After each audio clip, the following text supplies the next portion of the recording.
So good morning, everybody. I think we're going to get started very shortly. Our first speaker is going to join us via Zoom today. And the first speaker is Tao Liu from Zhejiang University. And the title of the talk is Using fNIRS-based Hyperscanning to Promote Research on Neuromanagement. Okay, and thanks for introduction. And good morning, everyone. And it's really my great pleasure to be here to introduce my research. And I came from Zhejiang University and also Shanghai University. The topic of my presentation is about neuromanagement.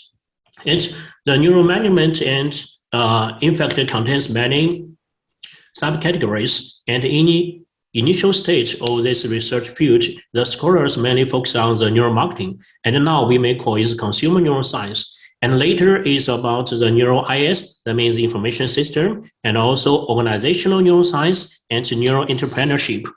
When we check the literature from almost 20 years ago and until now, already we have over 1,000 publications.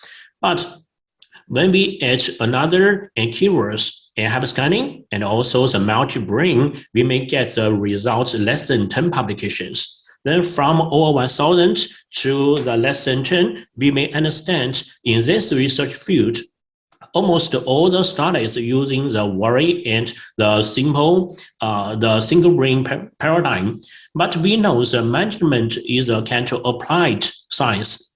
So in our daily life, the management scenarios are very, very complex. So the single brain paradigm cannot cover in all the kind of scenarios, and of course will limit its contributions. So to promote research in this research field, I think, and we need new paradigms. So I borrowed ideas from the social neuroscience, especially the hyperscanning paradigm, and proposed such kind of methodological structure. And here I will introduce at least the three paradigms. The first one is about the single individuals in non-social contexts. Then we may say is a kind of single brain paradigm. Then we may focus on the intra-brain activation and also the functional conductivity. Then the other context is one person and in the social context interacting with other persons, and we may call it a multi-brain paradigm. We borrow idea from hyperscanning. And then we may calculate the interbrain neural synchronization to describe the interaction between the persons. And of course, in other scenarios, we may have a group or person and they work together and they make decisions together. In this case, we may say it's a kind of network brain paradigm. And in this context, if we only use interbrain neural synchronization, it's not enough to describe the group behaviors. So we borrowed the idea from graph theory to make the group brain network. So later, I will introduce three studies to introduce details of these paradigms. And first, I want to focus on such kind of group brain network. So the first topic I want to introduce about the teamwork. So the teamwork is a very, very important topic in organizational behavior. And in previous literature, one very important concept is team interdependence. That means to the degree to which the team members rely on each other, and such kind of team interdependence will influence team performance. But the findings are not consistent in fact. So the other line of research may focus on the shared mental models. They emphasize the information exchange across the whole team members, and they thought if the team members can share or exchange the information and effectively, then they may have the shared mental representations, and then they may get better team performance. But if we focus on such kind of information exchange across all the team members, we may find the interbrain neural synchronization itself cannot describe such kind of things. So we need to borrow the idea from the graph theory to make the multi-brain network. So something like the figure shows here, and we may calculate the interbrain neural synchronization across all peers, all team members. And then we may get one INS, the matrix. Then depending on such kind of matrix, we can get the graph. So in the right figure, each green circle represents one person's brain, especially one specific brain area, then depending on such kind of graph, we may consider the average the age weight that in fact is the kind of interbrain neural synchronization, also the average across the whole team members. Such kind of things can represent the shared mental representations. And also we can use global and local network efficiency to represent the information exchange across all the members. So at the initial stage, and we used a very simple drumming task in 3 different conditions. In one condition, participants were asked to just drum randomly without any rules. Then they were asked to drum as the team. So they need to consider other person's behavior and according to adjust their own and to drum as synchronized as possible. Then we may call it the kind of high interdependence condition. Then in the final stage, we provided an external signal, for instance, B, and the participant need to follow such kind of signal. And so they do not need to think about other person's behavior. Then we may call it the kind of low interdependence conditions. Finally, we held 20 teams and each team contained 9 persons. And we mainly measured the MPFC and the GPJ, that is a serial mind system. The behavior results, and here the left part is recorded objective drumming performance, and the right is subject to evaluation depending by the participants themselves. So the behavior data is very clear. The high interdependence condition, that means the real teamwork performance, they showed the best drumming performance. And the neural data showed very similar results. And the top one is INS, the interbrain neural synchronization, and the bottoms are the network efficiency. Especially in the middle prefrontal cortex, the team-focused condition, that means a high interdependence condition, showed a higher the INS and also the network efficiency. But when we check the details in each condition, for instance, when we focus on the real teamwork condition with the high interdependence, we may find the INS cannot predict their final performance. And the global network efficiency in the left GPJ and can positively predict their final end performance. We know that one core function of the left GPJ is to integrate multi-source information. So here, the global network efficiency may represent the information exchange, such kind of efficiency across all the team members. So this study may give one very important implications when we consider the group behavior. And for instance, over 3 persons, the simple interbrain neural synchronization maybe is not enough to describe the group behavior. So in this case, we may use a graph theory to describe the group brain network, and then maybe we can get much more and appropriate results. And this is the real and hyperscanning study, measured all the participants' brain at the same time. And of course, we can use the pseudo and hyperscanning paradigm, but with the same and group brain network perspective to assess advertising efficiency. We know that now, and the advertising is almost the biggest cost for marketing activity. But the fact is, the most advertising does not work, because we have no appropriate ways to assess the quality of the advertising or the effectiveness of advertising before launching to market. But if we think about the key function of advertising is a kind of communication, that means the advertisement just convey the information to the audience. Then if we think about communication, the question is much more easy. That means when the information source is clear and effective, and all the audiences should have the similar understanding and also similar emotional response. And of course, they may have similar brain activation.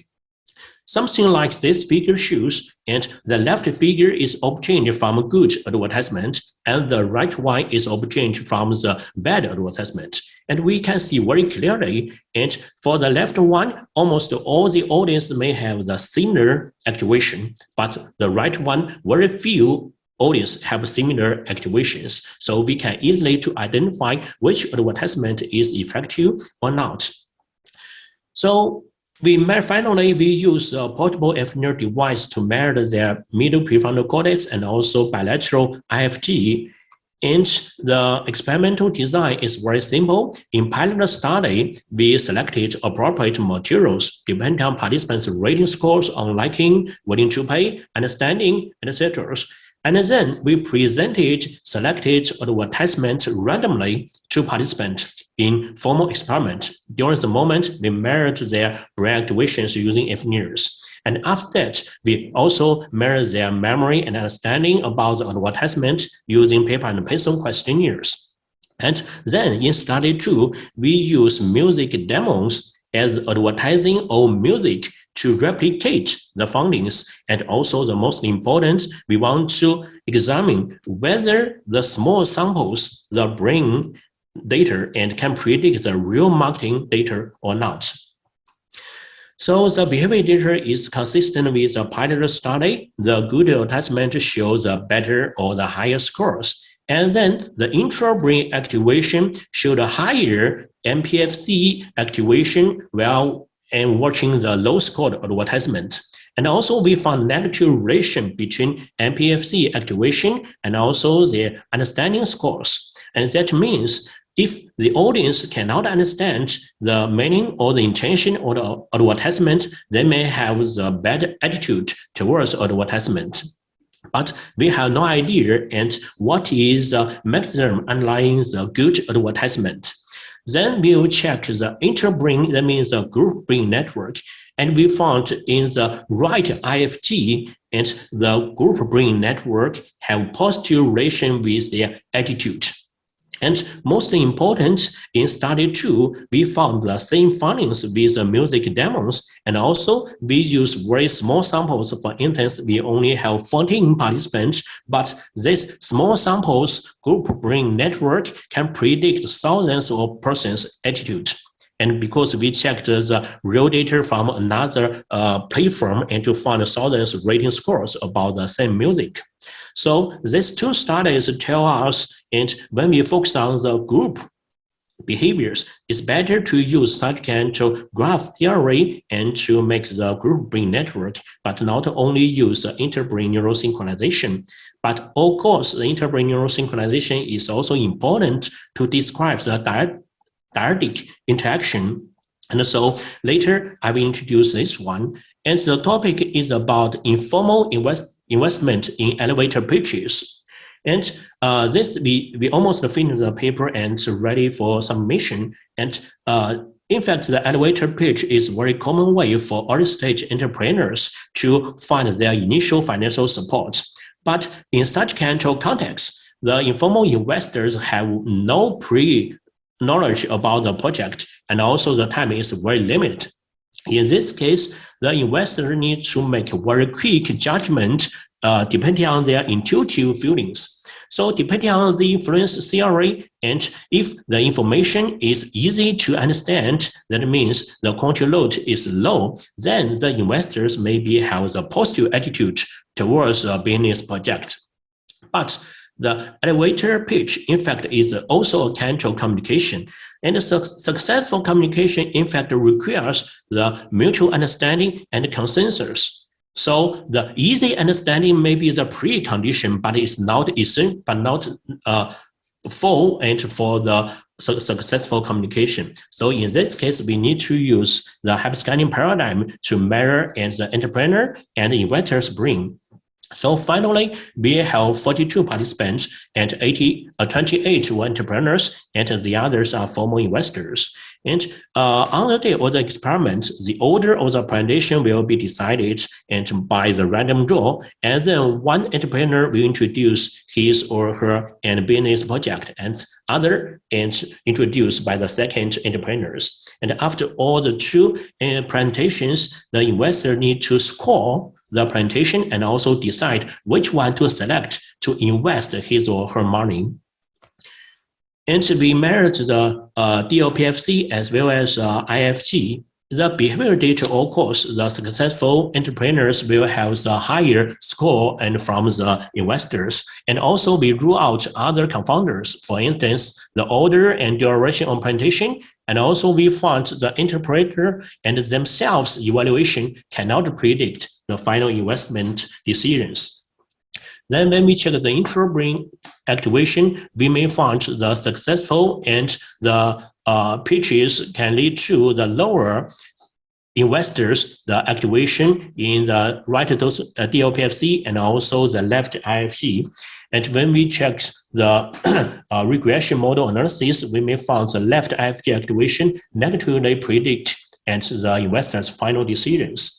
Then when we check the interbrain neural synchronization, of course, the successful peers, that means successful entrepreneurs will show higher IS with the investors. And also much more important when we consider the IIS and investors rating scores, we may find here only the IIS predicts the investors' final decisions, and the investors' the subjective rating scores does not work here.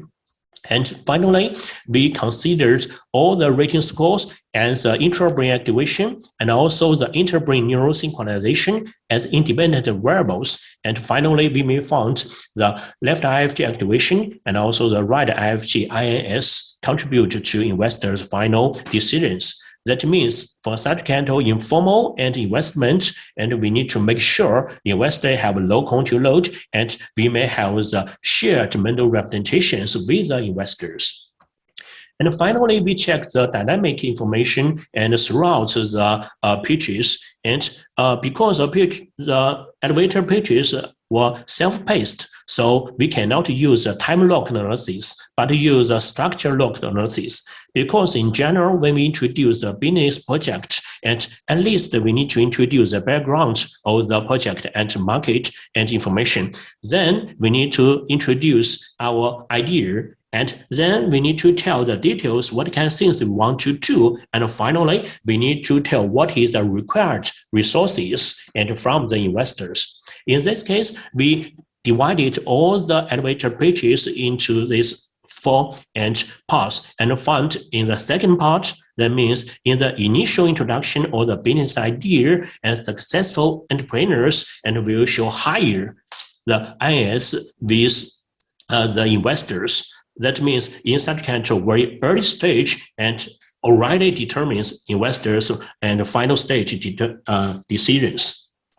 So just to use these 3 studies, I want to introduce some new paradigms in neural management, and also we may have some conclusions that is social neuroscience and especially the fNIRS-based the hyperscanning paradigm may contribute to understand the micro foundation of management and also can be a valuable complementary to assess the theory of the management. Yeah, that's my presentation, and thank you very much for your attention.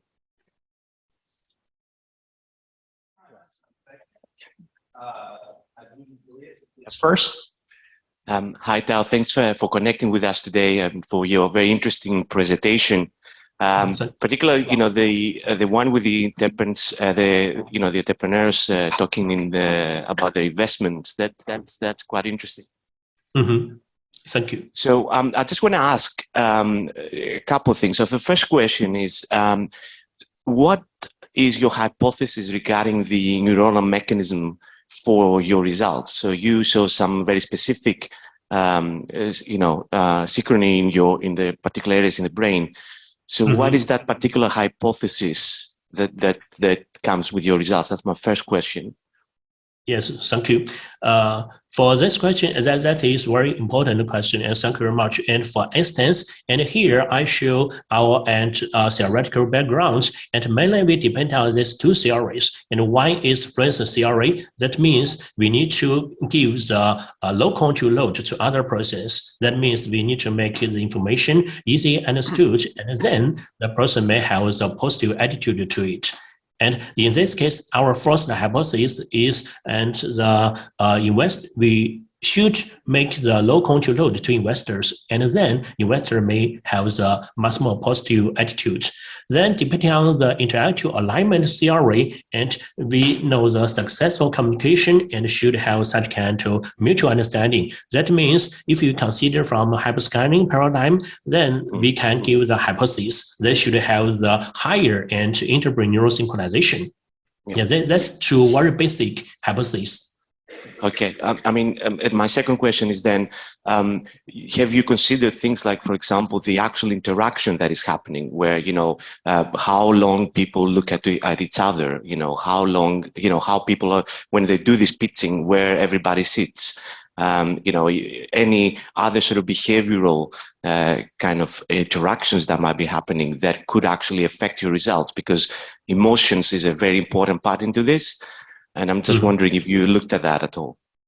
Yeah, that's thank you very much. That's very important, the question. And for rule out such kind of things, and in fact, our experimental setting, something like this figure shows this is one experimental demo, and we ask the participant to stand and without cell phone, or of course in the formal experiment, they just stand and without movement to introduce their business project. And then investors just sit and in front of the entrepreneurs, something like the road show. So we do not permit the freely movement. Okay, right, okay. And my final thing is, you saw results about activation, you know, you saw results within the signal. Which fNIRS signal did you analyze for those results? Which signal is that analyzed from your fNIRS? Oxygen and hemoglobin. Yeah, oxygen and hemoglobin, right? Have you looked at the deoxyhemoglobin?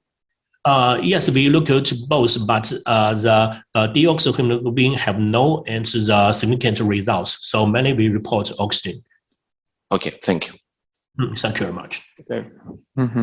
Hi, this is Pepe Dan, and thanks for your nice presentation. And concerning your advertisement experiment, I'm wondering why you get an activation in the IFG, not in the DLPFC, because in similar experiment, we tend to get activation in the DLPFC rather than the IFG. Is it task specific, or do you think of any reason related to advertisement?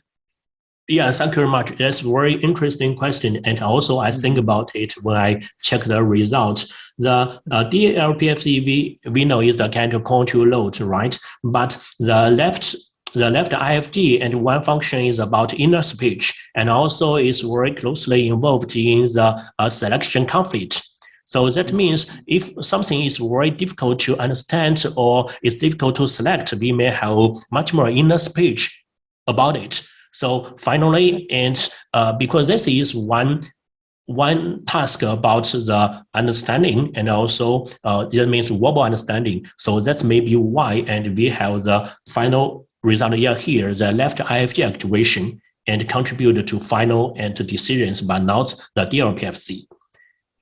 I see. So inner speech sounds relevant for the left IFG activation. What about right IFG activation?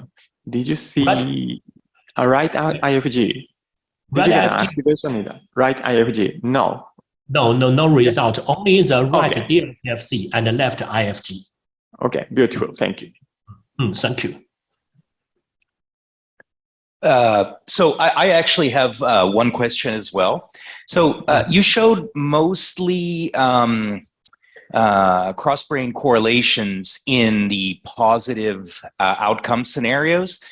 And I'm curious why that would be the case. And so it seems to me that if two people are in disagreement, there should also be areas of the brain that show resonance, that indicate that a disagreement is going on. So I'm curious if you could speculate why the positive outcomes show a coherence or a correlation as opposed to the non-positives.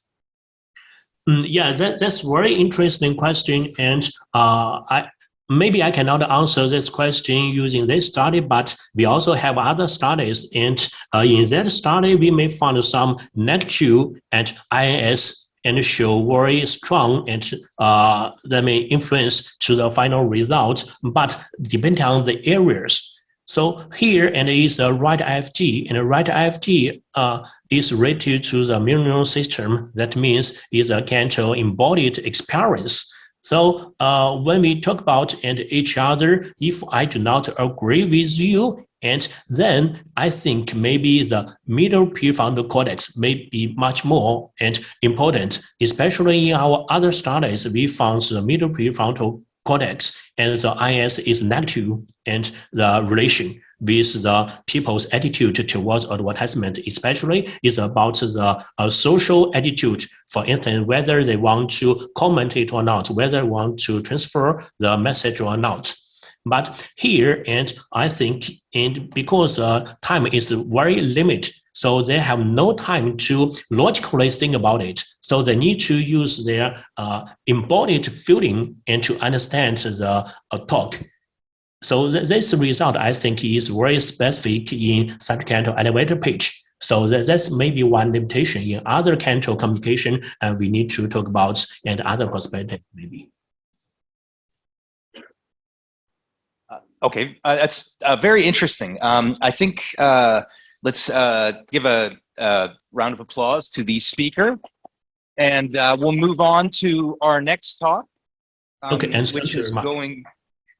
Again, thank you very much. So our next talk is going to be from Tamar Parker, and she is from the Yale School of Medicine, and she's going to be giving us her talk today, which is titled Neural Processing of Social Gaze Cueing in Typical and ASD Adults During a Live Face-to-Face Joint Attention Task.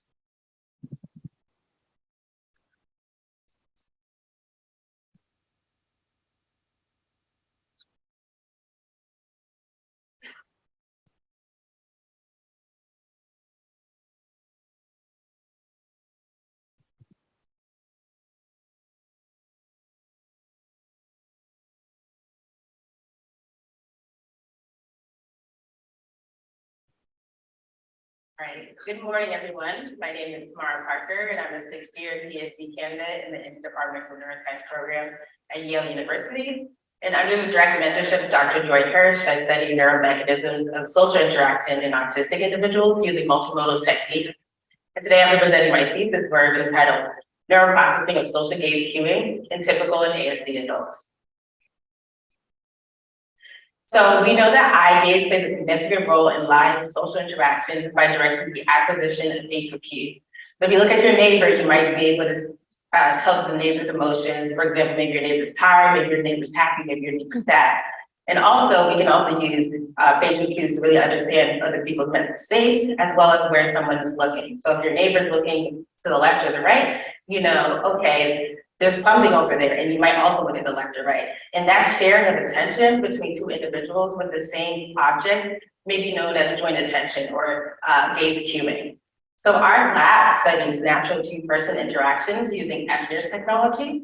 And with this novel ability to study two-person interactions, we're able to investigate typical and atypical real processing of gaze cueing.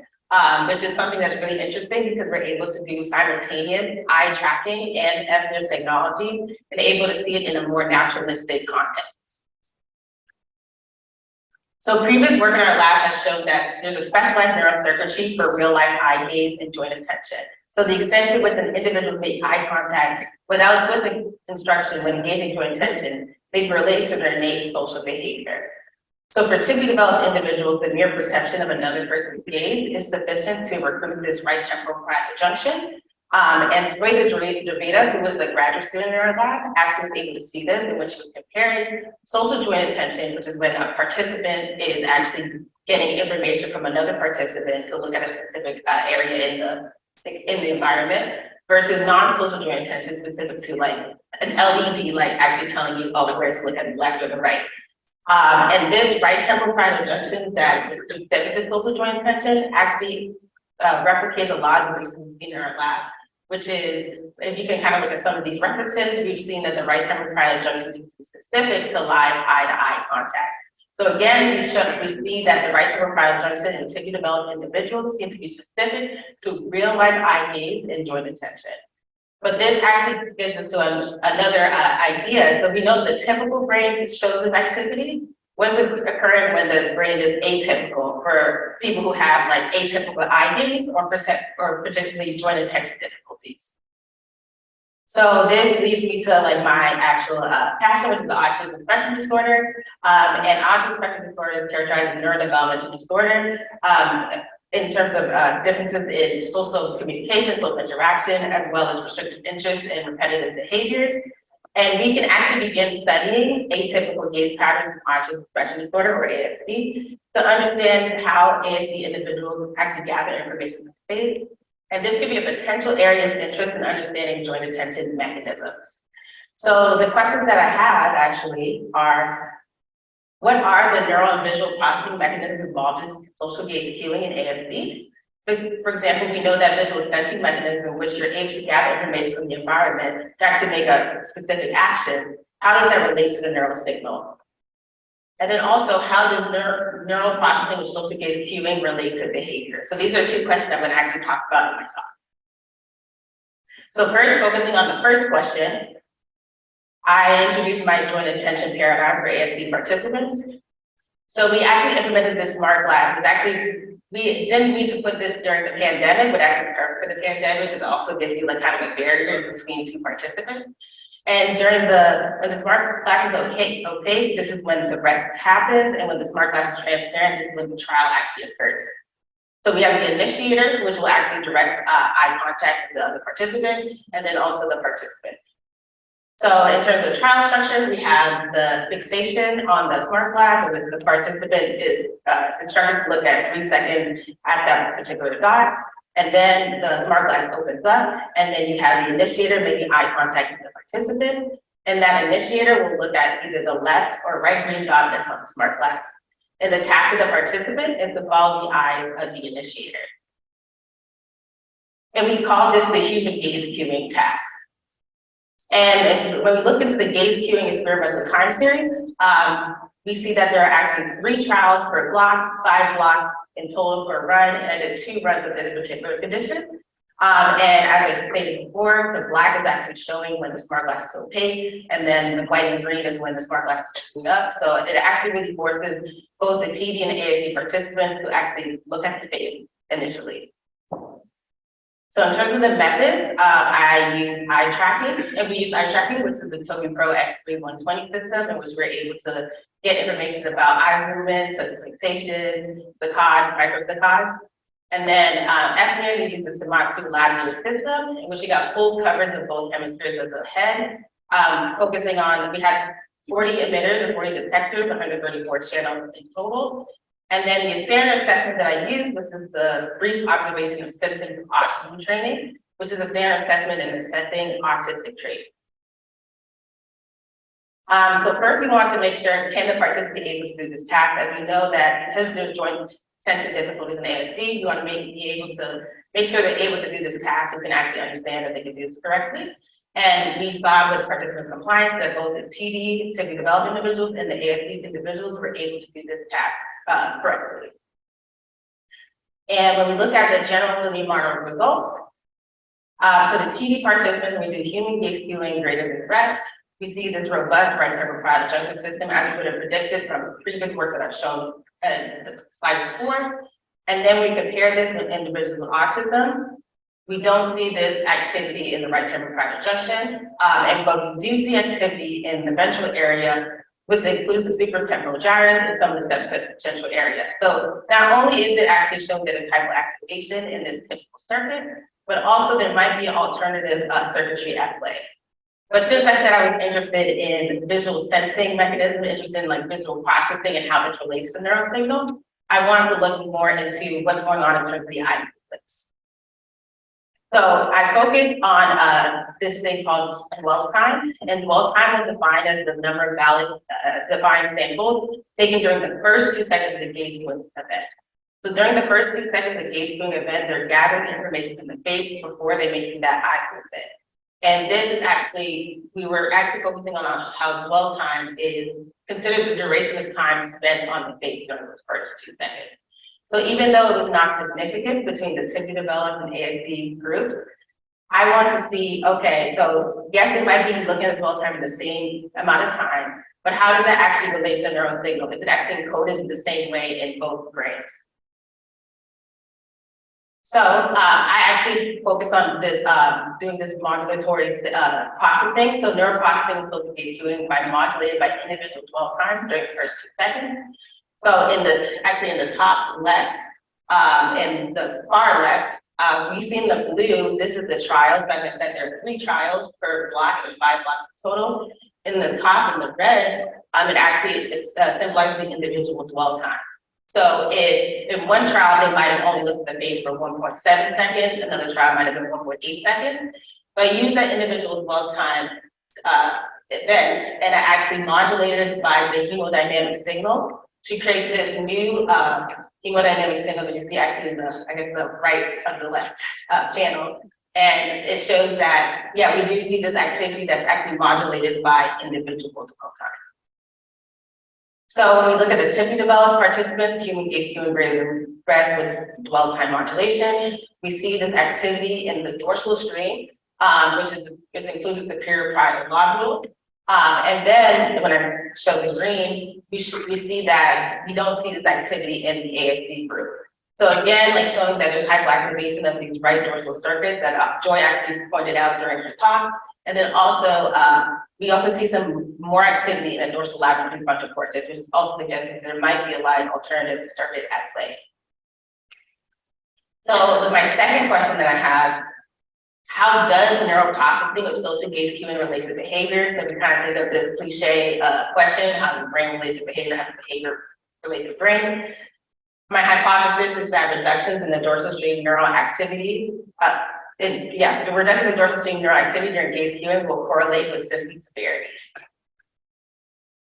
So just giving an overview again of the BOSA score, the brief observation of symptoms of autism training, to provide a social context with standardized materials and activities that can be coded by clinicians trained in the autism diagnosis observation schedule. So this particular standard assessment was actually created during the pandemic because the ADOS, which is kind of the standard, gold standard autism measure, couldn't be used when you have a mask on, but it can't be used during like telehealth. This is the reason why we use this. And then in terms of like the ranges, you have a high score in the BOSA that would indicate if you have high symptom severity, more autistic traits, lower score in the BOSA, which is lower symptom severity and low autistic traits. So I actually use the BOSA covariate as a second level regressor with the human gaze cueing condition. And we saw that if you look at the blue clusters indicate that if you have high BOSA scores, they're associated with reduced beta values to real face gaze. So those who had higher BOSA scores have actually reduced activity in the supramarginal gyrus and somatosensory cortex, as well as the frontal eye fields. So if we kind of simplified version, if we're looking at the median beta values for a particular region, we see that if you have a higher BOSA score, you're kind of having an inverse correlation. So in terms of the conclusions, so for our first question, what are the neurovisual processing mechanisms involved in social gaze cueing and ASD? And we know that the ocular motor mechanisms, as I showed, drive this reduced dorsal stream activity and increase alternative frontal processing in response to social gaze cueing. And then our second question, how does neural processing of social gaze cueing relate to behavior? And that individual symptom severity relates to reduced dorsal stream activity.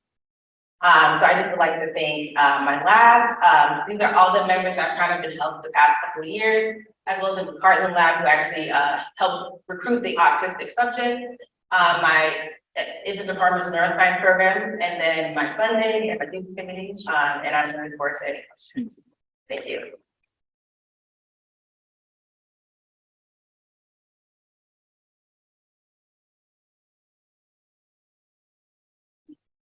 Hi, Tamara, thank you so much. That was wonderful.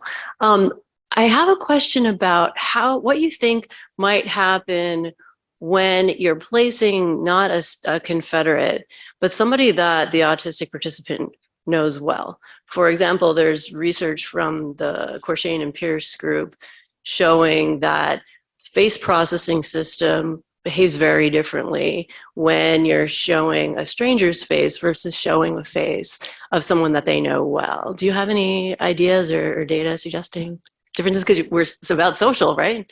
Yeah, Thanks. that's actually a really interesting question. Something that I've thought about. We've had some participants come in for other studies, and you can tell definitely they feel a little bit more comfortable. So I think it would be nice to kind of be more longitudinal study if they're able to do this task like over periods of time when they're familiar with the initiator. I think it would be interesting if we do see circuitry that's similar to typically developed circuit. Thank you. I look forward to following your work. Yeah, thank you for the very interesting study. I have two quick questions. First one is the description of the subjects. Can you describe the severity of the ASD and how many sample size? I think I want to hear more about their descriptions. Yeah, so the participants that came in are pretty high functioning. So yeah, they have like an IQ that's very similar to typically developed individuals. And then the sample size that we had is 20. Okay, so the second one is on slide 12, you show the significance. Is that significance between control groups versus ASD? Oh, yes. Okay, right, thank you. Time for one more quick question. Okay, thank you. Thanks for the talk. So I have the similar question. It's about the severity. So you already answered. It's high function. But in this case, I don't think the sample size can really represent the ASD group because it's broadened, right? And my second question is normally ASD has lower tolerance to the cap. In this case, normally the data is worse, the quality. How about your data sample, the quality, and do you think it's also influenced your result? Thank you. Yeah, that's actually a really good point. This sample doesn't necessarily represent the whole spectrum, but as I know the spectrum is really broad, so I think that is something that we need to consider that this is high functioning individuals. And then with the caps, the task is actually pretty short, they're able to tolerate it. And we're also able to kind of just guide them and say, hey, we only have one run of this. If you want to just take a break, drink some water, then we'll do another run. So because the task itself is no more than 12 minutes, they're able to do it. Thank you.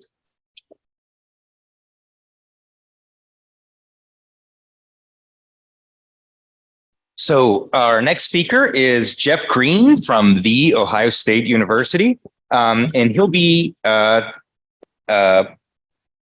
providing us his presentation called Brain-to-Brain Synchrony in Speech Communication.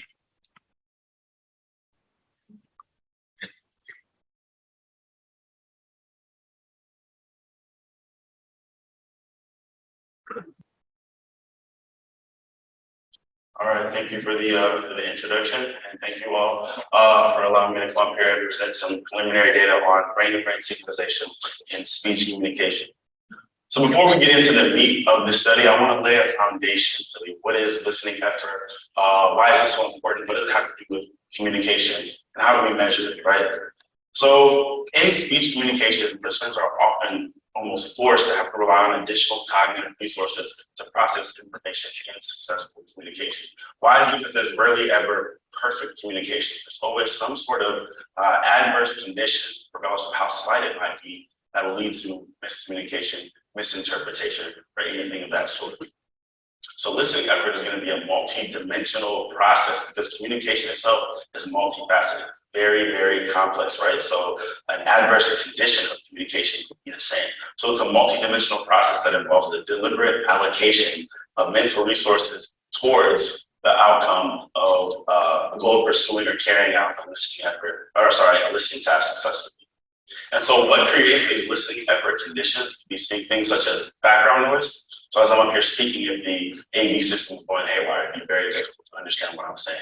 Also things such as competing talkers, also known as multi-talker babble, right? So the cocktail party effect, you're talking to one person, but there are a lot of other voices competing around you. It might force you to rely on some external resources like lip reading, or maybe looking at facial expressions and matching that with what the person is saying to fill in those gaps. and then also distorted speech or foreign speech or foreign dialect. So how exactly do we measure these conditions? Well, they've been measured with reaction times, following instructions, or how long it takes to process speech, also with physiological responses, so skin conductance, pupil dilation, and also through brain responses. However, all of these have been measured in individual listeners. So that's where we come in. We want to look at these conditions, but with a communicative listening effort approach, right? Looking at listening effort and how it is measured with two individuals, with a designated speaker and a designated listener. And so with this allows us to lean into the social brain aspect of communication, right? There's a lot that goes on socially, being able to understand where a person's coming from, their thoughts, their intentions, their beliefs, right? Meaningful communication. And so that's what we coined the term B2B sync, which will stand for brain-to-brain communication, which I'll be using throughout the rest of the talk. So for our hypothesis, we first had to look at what's been done in the past. And we see that brain-to-brain synchronization is directly correlated with comprehension. We also see that most of the brain-to-brain synchronization occurs when the speaker is preceding the listener by 5 to 7 seconds. So literally just shifting the brain data 5 to 7 seconds ahead. That's where most of the brain-to-brain synchronization occurs. And then also brain-to-brain synchronization does not occur when the listener does not understand the speaker. So if the speaker is speaking in a completely foreign language that's novel to the listener, there'll be no brain-to-brain synchronization. So we based our hypothesis off of that, but including the listening effort conditions, right? So brain-to-brain synchronization will be inversely related with listening effort, basically meaning the less effortful listening the condition is, the more brain-to-brain synchronization, and then the inverse. The more effortful listening the condition is, the less brain-to-brain synchronization. And brain-to-brain synchronization will not occur if there is no comprehension. So for our study setup, our design, we had a speaker, a designated speaker, and a designated listener. And we created 3 conditions. The first is the relatively effortless listening and comprehension condition, where we have a native English speaker and a native English listener. Next, we have a non-native English speaker or accented English and the native English listener. That creates our listening effort condition. And then third, we have our control, where we have someone come in and speak in their native tongue that's completely novel to the listener, so that we expect to see no brain-to-brain synchronization. So there's no comprehension, because there's no comprehension. So just as I'm speaking to you, if you're very familiar with a Midwestern, Midland, Ohio accent, right? This would be a very effortless communication situation, right? Mais si je commence à parler en français, et vous ne connaissez pas la langue, c'est très difficile, et il n'y a pas de synchronisation. So basically, I said, if I begin to speak French and you don't understand the language, then it would be very difficult, and there wouldn't be nearly as much synchronization. And by the way, do we have any native French speakers in the audience? Oh, guys, how did I do that? And then if you are a French speaker and you're like, I know he was speaking French, but his American accent is really, really thick, that would create our second condition, right? An effortful listening condition, because you have to parse through my American accent to understand what I'm actually saying. And so for our speakers, we had a native English speaker come in, middle-aged male from Midland, Ohio, with the Midland, Ohio dialect. And then we also had our non-native or accented English speaker who was bilingual. He grew up in Korea though, speaking Korean.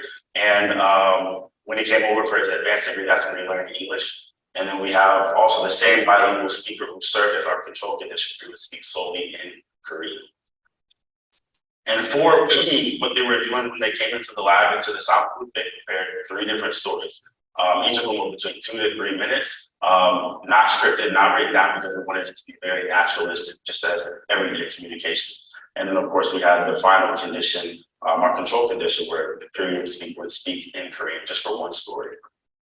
For the listeners, we had 7 female monolingual native speakers, born and raised in Ohio, dialect matched with our native English speaker. And for all the participants, they were controlled for speech language impairments, hearing problems, medication that would affect neural processing, as well as handedness, as we know that can rearrange our language cortex. So for the materials that we're using the standard cap that comes with the SfNIRS system, the standard lattice structure. Everything is 3 centimeters apart, just to make sure that we are getting activity in the gray area. And then to the right of that is you see a probe sensitivity chart, basically that's overlaid on top of a color coordinated Brodmann area map. So we know what part of the brain each channel is measuring. As stated before, we're using the fNIRS system from Shimadzu out of Kyoto, Japan.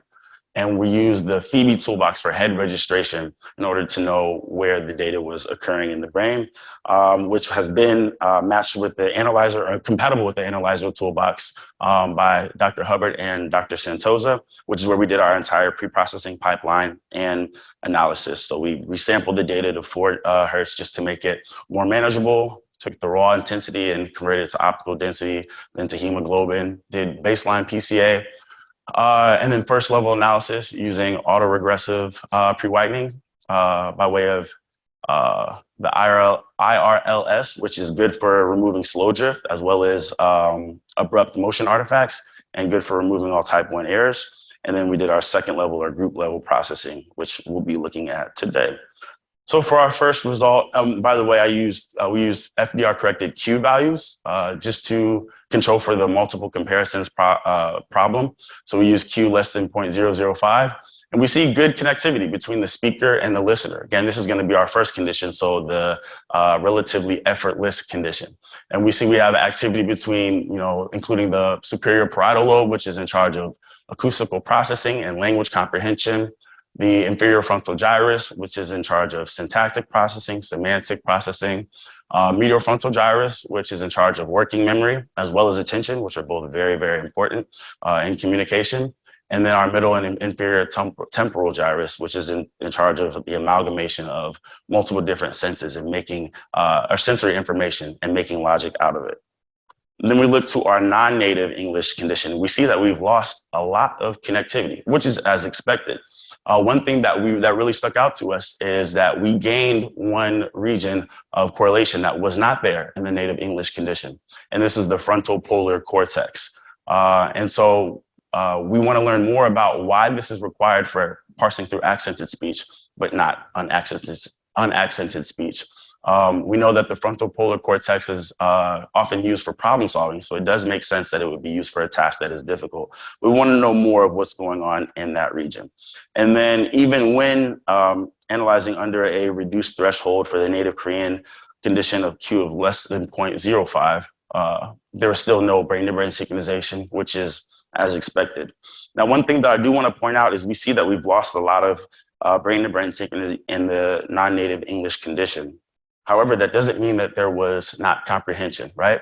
So what I did is I reanalyzed this condition under less stringent Q value. And we see that a lot of our original brain regions return to activation. However, you can see with the correlation map, the correlation is not as strong, which makes sense, again, because they're parsing through accented speech. And accented speech, the phonemes are going to be stressed differently. Maybe the prosody or the rhythm of what they're saying is going to be different. So it's going to be different to have as strong of brain-to-brain correlation. And so here we look at the speaker to listener time lag, right? So basically we want to see where does the most brain-to-brain synchronization occur. As I stated before, it's been noted to occur between 5 and 7 seconds. For ours, we saw between 4 and 6.5 seconds, with the peak being at 4 seconds. And what was interesting is when we looked at the listening effort condition with the non-native English, the max brain-to-brain synchronization wasn't until 9.5 seconds. So there is a big delay when processing accented speech or dialected speech, which is very interesting to see as well. So in conclusion, our results did confirm our hypothesis. The strength of brain-to-brain synchronization is altered by speech quality, and listening to accented speech does decrease B2B sync. And then as far as looking at it in terms of communicative listening effort, increased listening effort is manifested in weaker neural coupling, as well as the activation of higher order cognitive processing, or the frontal polar cortex, as well as decreased comprehension processing. We saw the loss of the IFG, ITG, and MTG, and then also a delayed language processing, increased speaker and listener time lag. So for future research, I would like to look at why we sometimes see contralateral versus ipsilateral synchronization. So sometimes the right hemisphere of the speaker will be synchronized to the right hemisphere of the listener, and sometimes it'll be the right hemisphere of the speaker be synced to the left hemisphere of the listener. I want to dive more into that and see what that is and what that can tell us about what's truly going on with the neural underpinnings in communication. Also, I want to analyze this, but in a dialogue setting, right? So fNIRS is relatively new to the Ohio State University. We don't have enough equipment to have two individuals in the booth at the same time. So we had to record ours asynchronously. One speaker recording their brain data as they were speaking, and then we had the listener listen to the playback of that while we recorded their brain data. We would like to have both of them in the booth at the same time and not just have a designated speaker and listener, but more of a back and forth, a dialogue to see what that could tell us as well. And then finally, I'd like to create a neurofeedback study, basically to increase the activity and correlation between the speaker and the listener in those areas that fell out of sync when introduced to an accent in the speaker. On behalf of all of the co-authors, I want to thank you all again for allowing me to present my research. Thank you to the SPA lab at OSU, as well as the multimodal methods of non-invasive neuroimaging lab at Pitt. Thank you.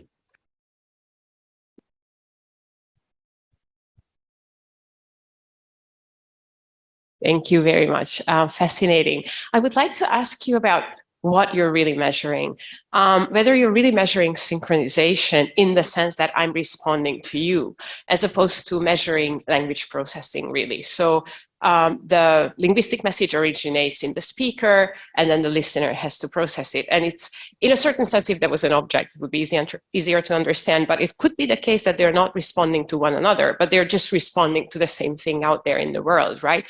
So essentially, especially the 9-second delay seems to suggest that it's really not their interaction, but rather something like the speaker puts out a message, a linguistic message, and it's the same message that the other one has to decode. And what's similar between them is that they're processing the same linguistic material, but they're not really responding to one another. So this, right. yeah. That's so what's your absolutely definition correct. of synchronization? So we wouldn't be able to prove that unless we had both of them in the booth at the same time, and it would be measured synchronously. Yeah, that's absolutely correct.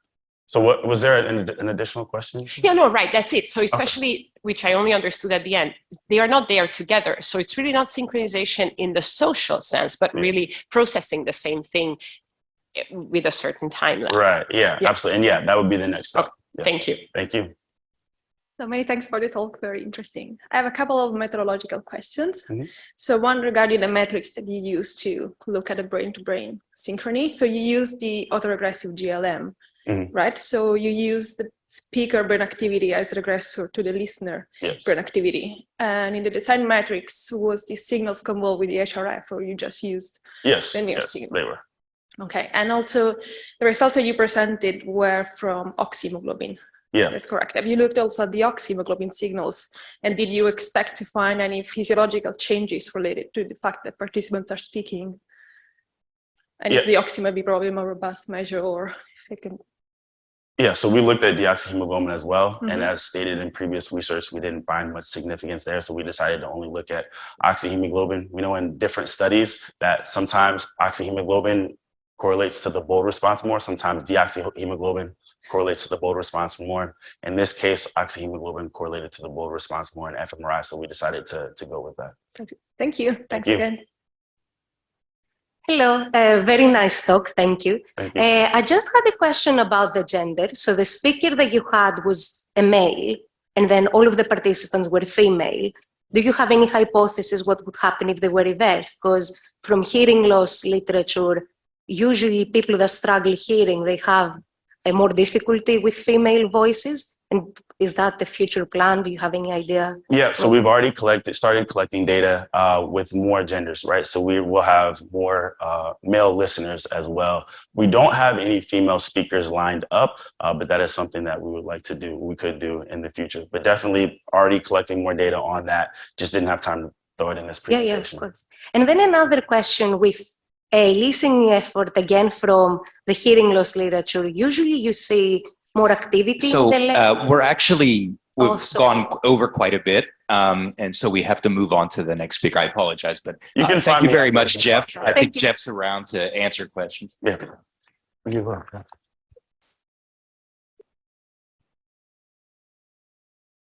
So the next speaker is Sabrina de Leonardo Burr from University of British Columbia.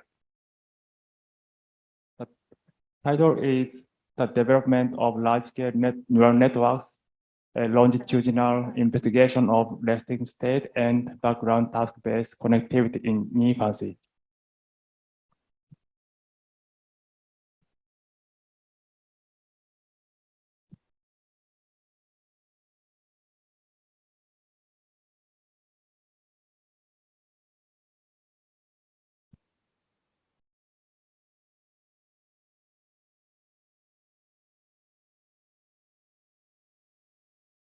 neuroscience session, but what I'm presenting today is really not about social development. So just giving you a heads up, apologies if you were here specifically to learn about social development, bear with me for the next 12 minutes.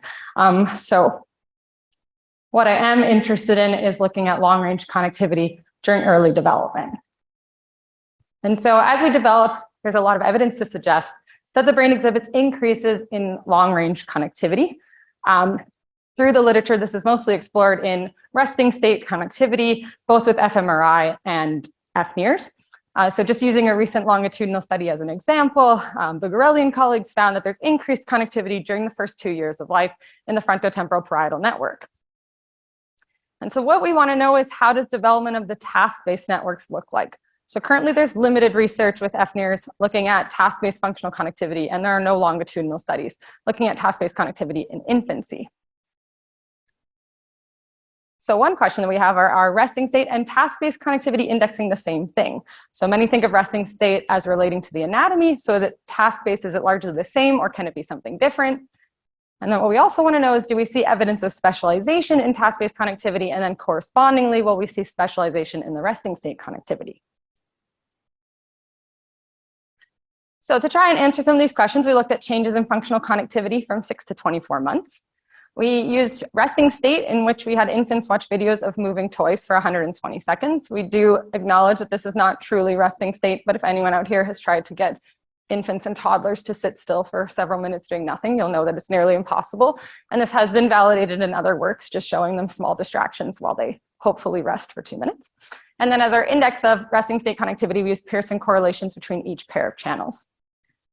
So here's where the only social mention comes up in the talk to measure task-based connectivity. We used the Lloyd-Fox peekaboo task, or social cognition task. And so in the experimental condition, infants watch videos of women making social gestures, so things like peekaboo and itsy bitsy spider. And then in the non-experimental or baseline condition, infants were presented with images of transportation like cars and helicopters. And so to avoid overinflated correlation estimates, we use the background functional connectivity approach, which regresses out stimulus-evoked responses out of the data before measuring correlations in the residual spontaneous fluctuations. So for both resting state and task-based connectivity, we looked at global connectivity, between region of interest connectivity, and channel-wise connectivity. And for interest of time today, I'm only going to talk about the first two. So global connectivity, we took the correlations between each pair of channels, and then we actually averaged that so that each infant had one resting state value and one task-based value. And then the between ROI connectivity is exactly what it sounds like. It was the correlations between regions of interest, which I will talk a little bit more about in a minute. And I will mention that everything that I'm presenting today is for oxygenated hemoglobin, but the QR code there has the deoxygenated hemoglobin results, which are in line with everything that I will talk about. So we had the privilege of working with a very special data set that I'm sure many of you in the room are familiar with. We conducted secondary analyses as part of the Bangladesh Early Adversity Neuroimaging, or the BEAN project. In particular, we had two cohorts, low income and middle income cohorts. I will point out that they were from the same environments and the same neighborhoods, but they statistically differed with respect to familial income as well as maternal education. And then across the two cohorts, we had fNIRS data for 216 infants. Infants completed both the resting state and task-based tasks at 6 and 24 months. So you're at an fNIRS conference. I'm sure you know that data were acquired with fNIRS. We use the Gower Labs NTS system. In particular, infants were either fitted with a silicone band or the EasyCap. Despite differences in the headgear, the array locations were the same, and they were designed to cover the frontotemporal cortices. So at 6 months, we had 32 channels, and then at 24 months, we had 38 channels. However, because we wanted to compare 6 and 24 months, we did not include the additional 6 channels that were added at 24 months, and you can see them grayed out there on the slide. So they were just added to the back, but the original 32 channels were in the same locations at both ages. And so if you've worked with infants, you know that there's lots of variation in head size as well as array positions. And so to account for that, we used an anatomical localization of the opto locations. We used photon propagation modeling, and diffuse optical tomography sensitivity functions were estimated for each source detector pair that comprised a channel. And so for these analyses, we generated an atlas with 3 regions of interest in the 2 hemispheres. So the IFG, the AMTG-STG, and the PST-STPJ. And these regions were chosen because they've been shown to elicit activations over these regions in the peekaboo task with the univariate responses. So here on the side, what we see is the global connectivity estimates for each infant at 6 and 24 months, separated by cohort. So they each have one dot representing their global connectivity at 6 months, another one representing it at 24 months, and then the line connects the two together. And so what we see on the left with the resting state functional connectivity is there's a lot of variability from 6 to 24 months. Some infants are increasing, some are decreasing, and some are staying stable. When we do a t-test, we find no significant difference in global connectivity at 6 to 24 months. Now for the background connectivity, we saw more specific patterns. In particular, for the low-income cohort, there was an increase in global connectivity from 6 to 24 months, and this increase was significant. And then we see the reverse pattern for the middle income cohort. There's actually a decrease in functional connectivity, and this was also significant over time. So to try and look at this a little bit more and understand the interactions between resting state and task-based connectivity, we performed a connectivity by age by income mixed ANOVA. So I'm sure as many of you know, ANOVA uses list-wise deletion. And so we needed infants that had good data at 6 months and 24 months and good resting state and task-based connectivity, which left us with only 36 infants, but we nonetheless see some interesting patterns. So we found that there was a significant main effect of connectivity. So for both cohorts, resting state was greater than background global connectivity at 6 months and at 24 months. We found a significant two-way connectivity interaction connectivity by age interaction, and then everyone's favorite significant three-way age by connectivity by income interaction, which I will try to break down here. So those are the results for the low-income cohort, and we see no significant change in either resting state or background functional connectivity from 6 to 24 months. In contrast, circled there is the middle-income cohort's resting state global connectivity, which increased from 6 to 24 months. And now I've circled their background global connectivity, which decreased from 6 to 24 months. So overall, what we see is similar patterns for the two groups at 6 months, but by 24 months, the networks begin to diverge, with the low-income cohort showing smaller estimates of resting state global connectivity and larger estimates of background functional connectivity than the middle-income cohort. So those are the global connectivity results. And now we wanted to see if connectivity between specific regions of interest, specific regions were driving the changes that we're seeing at the global level. So here on the slide, we have 6 months on the left and we have 24 months on the right. And then we have the low income cohort responses above the diagonal and the middle income cohort below the diagonal. So if we look at the patterns within each cohort, starting with the low income cohort, mirroring the global connectivity findings, we saw estimates of connectivity increased over time for 7 regions of interest pairs. And then you might recall that the middle income cohort had a decreased connectivity over time, and the ROI analyses revealed that there were likely 3 regions of interest that were driving this. So within the right hemisphere, we saw quite a decrease in functional connectivity from 6 to 24 months. And then in the left hemisphere, there was 1 pair of ROIs in which connectivity increased.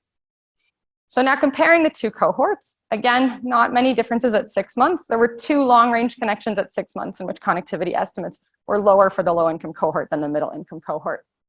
And at 24 months, we saw quite a few differences. 8 pairs of regions of interest were significantly different. And it was the middle-income cohort that had lower estimates of functional connectivity for 7 of these 8 pairs. Only within the left hemisphere was there that single region that the middle-income cohort actually had greater connectivity than the low-income cohort.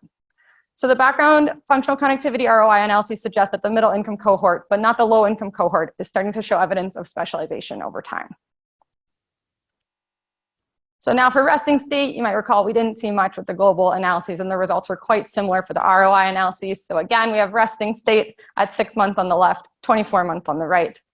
We have low income above the diagonal and middle income below the diagonal.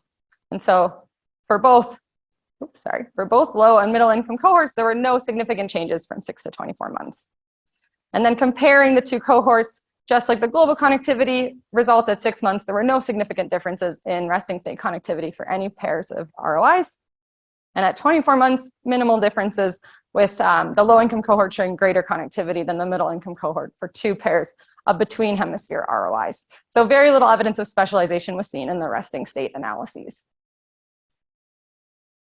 So the pattern of development that we saw for the middle income cohort, particularly this increase in overall connectivity during rest, but decreases in functional connectivity, especially during short range connections, is consistent with this idea of beginning to specialize. Whereas in contrast, we did not see the expected developmental patterns for the low income cohort. And so the differences in this differential developmental patterns between the 2 cohorts was actually primarily found for the background connectivity, but not the resting state functional connectivity. And we also point out that we found very few few differences at 6 months of age. Most of them began around the 24-month.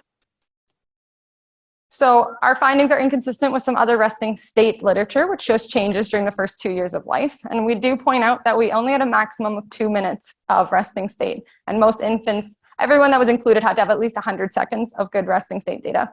But the literature is suggesting now that you need quite a bit more than that. We also had headgear that only covered the frontotemporal regions, whereas ideally for resting state, we would be able to measure the whole head.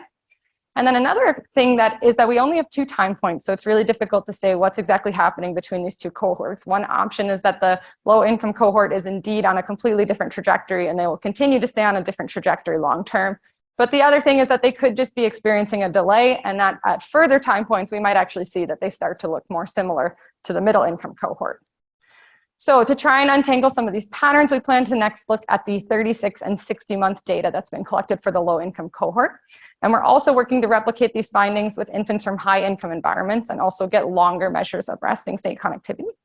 And then lastly, we'd like to try and determine whether there's a relationship between connectivity and later behavioral outcomes, such as those measured with Mullen scores.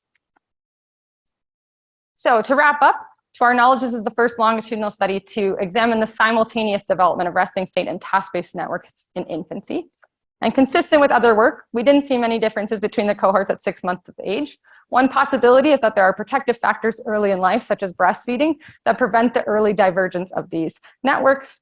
However, after infants have been exposed to adverse conditions during the first 2 years of life, differences in their estimates of functional connectivity emerged, such that only the middle income cohort was showing evidence of specialization.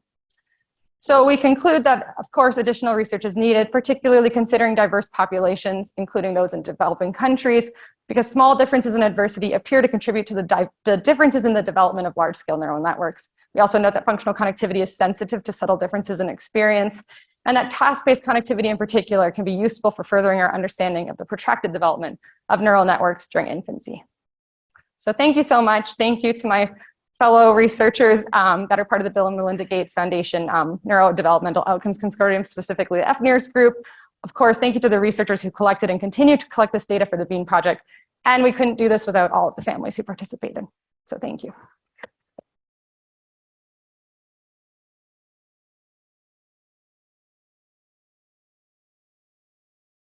So any questions or comments? So I have one naive question. So you measured the data in Bangladesh, right? Yes. So what is the big difference between Bangladesh children and Western children you find? So could you tell me? The differences? Yeah. So these children were growing up in pretty impoverished environments. Many of them are malnourished and don't have access to clean living resources. And the goal is actually of the whole project in general is to try and understand how we can get them ready for school readiness and look at the predictors of that. But they are quite different from Western children with respect to, when we say middle income, it's middle income with respect to Bangladesh, not Western. In our terms, these children would be considered very low poverty. Okay, thank you. So yeah, thank you very much.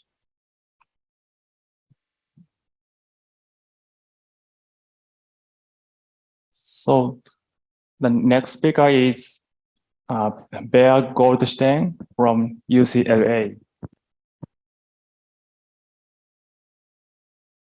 The title is Group Level Evaluations Predict Group Neural Synchrony, but Self-Evaluation do not.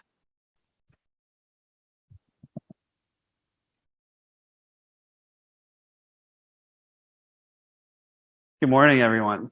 My name is Bear Goldstein. I'm a second-year graduate student at the UCLA Social Cognitive Neuroscience Lab. And I'm here to talk to you today about these spaces in which we live so much of our lives.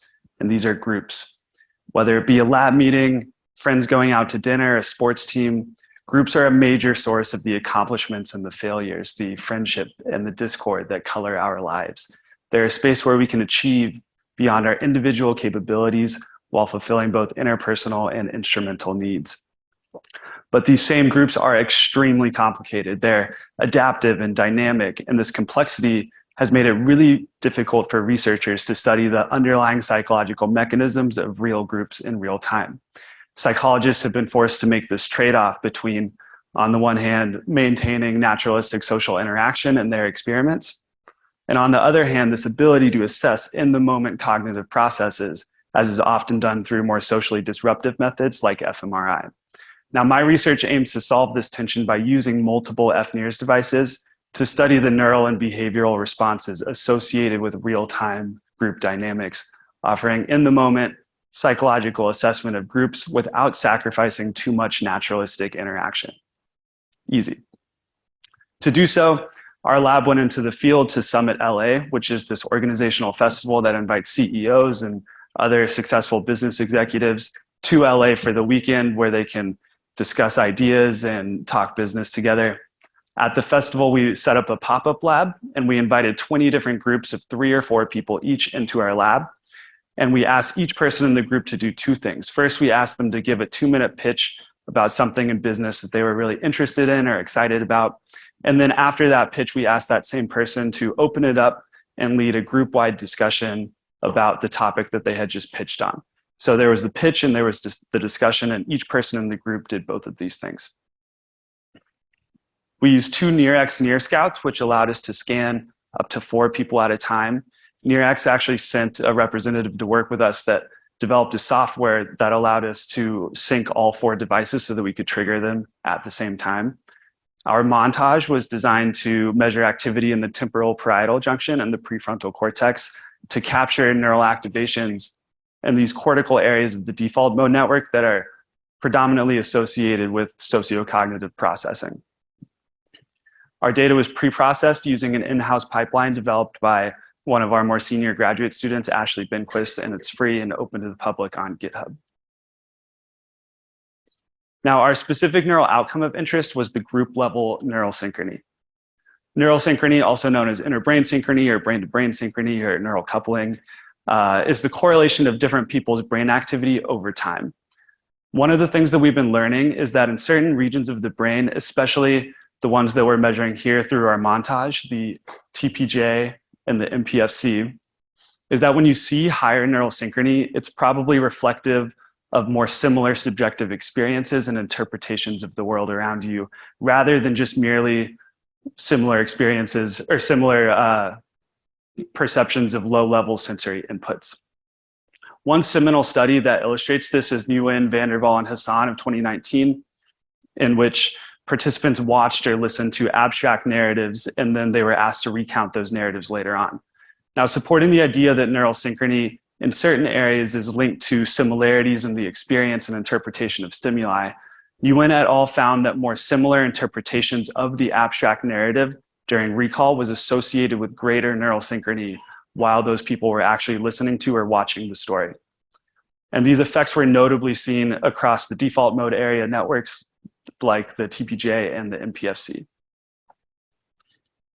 Now, traditionally, neural synchrony is calculated between 2 people in dyadic interactions, but we're dealing with groups here. So to get a group level neural synchrony outcome, we took the time courses of the MPFC and the TPJ in each person, and we correlated them with those areas in each other person in the group. We took these pairwise correlations and then we averaged them within each group, giving us our group neural synchrony score.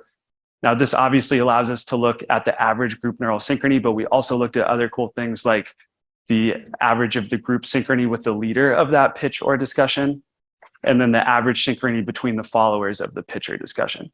So once again, if we see neural synchrony in the group at the level of the MPFC or the TPJ, then we can infer that this synchrony is probably not just due to people looking at the same thing or doing the same thing, but rather experiencing the same thing in the same way. In other words, that they're understanding one another, that they're engaged or interested, that they're on the same page. So to this point, we asked our participants to report things like, who was the most engaging during the discussions? How engaged were others while you were leading your discussion? Or who contributed the most value to the discussions?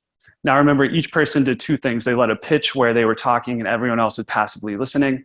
And then they led a discussion where everyone was actively involved. Most of these questions we're going to answer today deal with what's going on during the discussion and how those neural responses relate to these behavioral outcomes. So first, Given that neural synchrony may be reflective of more similar subjective experiences and interpretations, and given that effective discussion leaders are probably really adept at getting people on the same page and making people understand the same things within the discussion, we expect to find more neural synchrony during discussions led by leaders who are voted most engaging or most valuable by the group. But given that it's often hard to accurately evaluate yourself in these dynamic social contexts, we expect also that self-perception of how engaging or how valuable you were will not be predictive of neural synchrony. And then finally, we're interested in questions more relevant to cognitive neuroscience too. For example, the MPFC and the TPJ here are clearly coordinated in sociocognitive processing, but given their distinct neurological history and their real estate in the brain, they must serve separate social processing functions that have yet to be fully delineated in our field. Our lab is currently working with this theory laid out in my advisor Matthew Lieberman's recent psych review paper, that the TPJ may be more responsible for sort of first pass, like taking in social inputs and integrating them into a meaningful social construal in a way that feels effortless, sort of like psychological seeing, whereas the MPFC may be more involved in the productive and effortful parts of social tasks that require more social working memory. So as this bonus hypothesis, we expect that during the pitches where one person is talking and everyone else is passively listening, we'll see more neural synchrony in the TPJ, but during discussions where everyone is actively participating, we'll see more neural synchrony in the MPFC.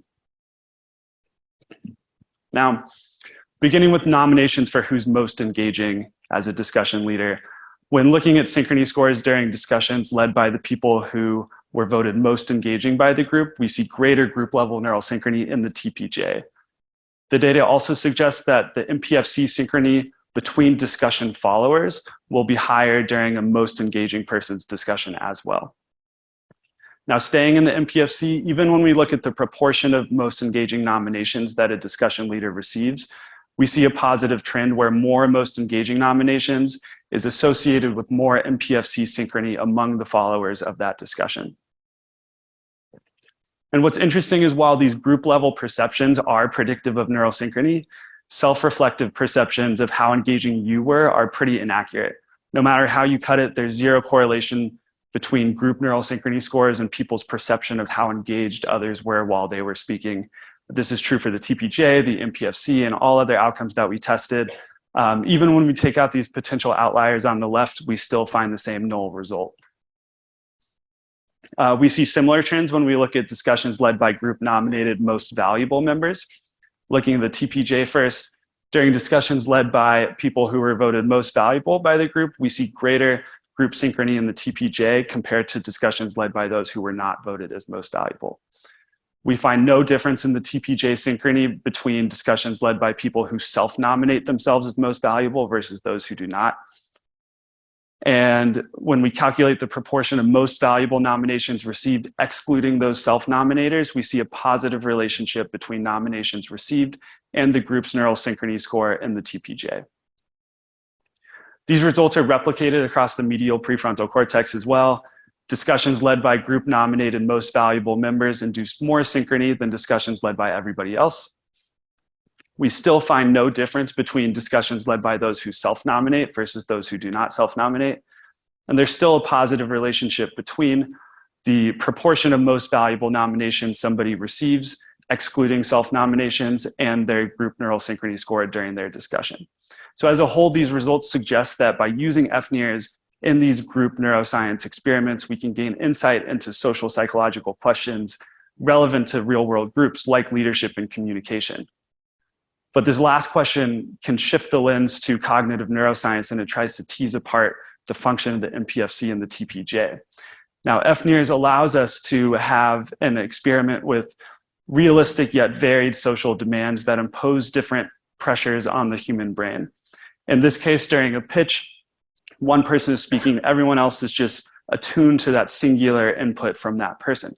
But a discussion drastically ups the complexity because now you're not just listening to one person, you're listening to three people and considering the inputs that you're going to contribute to the discussion as well.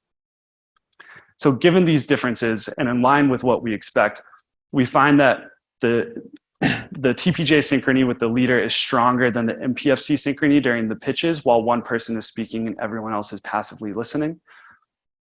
But synchrony in the MPFC is stronger than the TPJ during the discussions while everyone is actively participating. And this supports our theories that the TPJ may be especially responsible for taking social inputs and integrating them into meaningful and effortless construals, while the MPFC may be more responsible for the effortful and productive parts that are representative of open discussions. So taken together, these analyses suggest that groups show higher neural synchrony during conversations led by people who are later evaluated as engaging or as valuable members of the discussion. Though there's not enough evidence to suggest that group neural synchrony is at all predicted by your self-evaluations of how engaging or how valuable you are to the group. These results are consistent across the MPFC and the TPJ. And finally, TPJ synchrony is stronger during the pitches, while MPFC synchrony is stronger during the discussions. Now, importantly, these findings align with social psychological theories surrounding the fallibility of evaluative self-reports. And what's amazing to me is even our sample of hyper-successful American CEOs whose job it is to literally lead and to communicate still fail to evaluate themselves accurately in this domain compared to the group. Now, this type of work that can span social psychology relevant to real-world groups, all while helping to address outstanding mysteries about the human brain, is why fNIRS is thriving in social neuroscience. This study alone allows us to impress upon our subjects more realistic demands that they wouldn't otherwise feel in MRI or EEG imaging experiments. It allows us to have all the complexity and the richness of real-life dynamic group interaction. Just in these pictures, you have a laugh, you have some high fives, you have a person texting. All of these social pressures and cues may activate the social brain in different ways, giving us new insight into how the brain shapes and is shaped by our social world. Now, this research is ongoing, but it shows the promise of fNIRS to leverage these naturalistic group contexts, those spaces in which we live so much of our lives, to inform not only how we build, manage, and lead real-world groups and teams, but also how our social brain operates in the process. Thank you.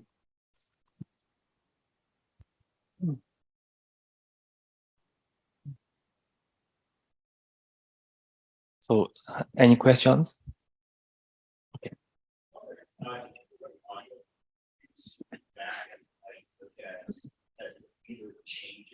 Mm-hmm.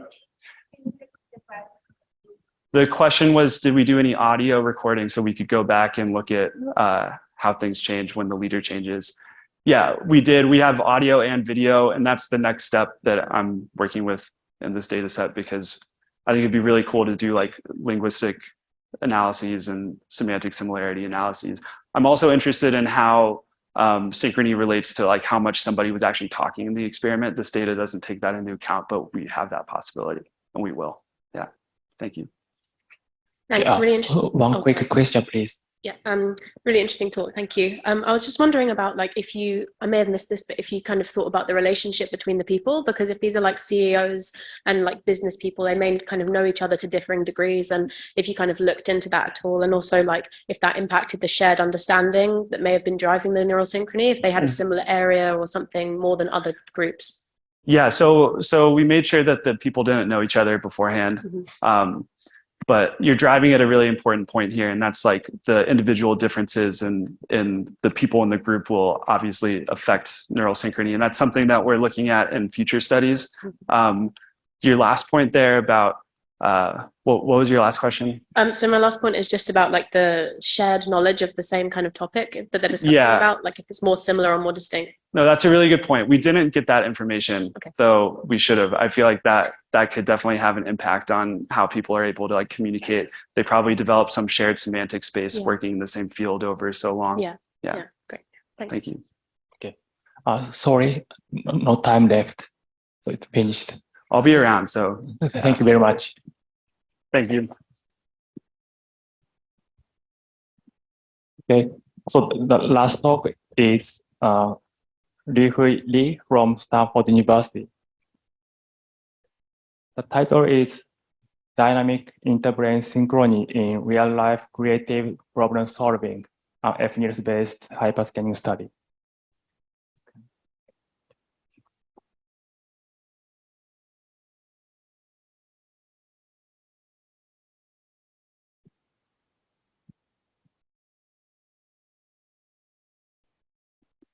Hi, good morning, everyone, and thank you for having me here. And I'm very happy to share our work on dynamic interbrain synchrony in creative problem solving.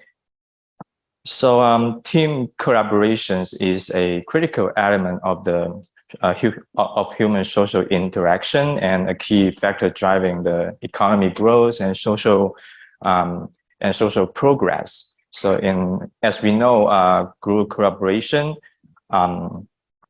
between two or more individuals can facilitate complex problem solving and creativity.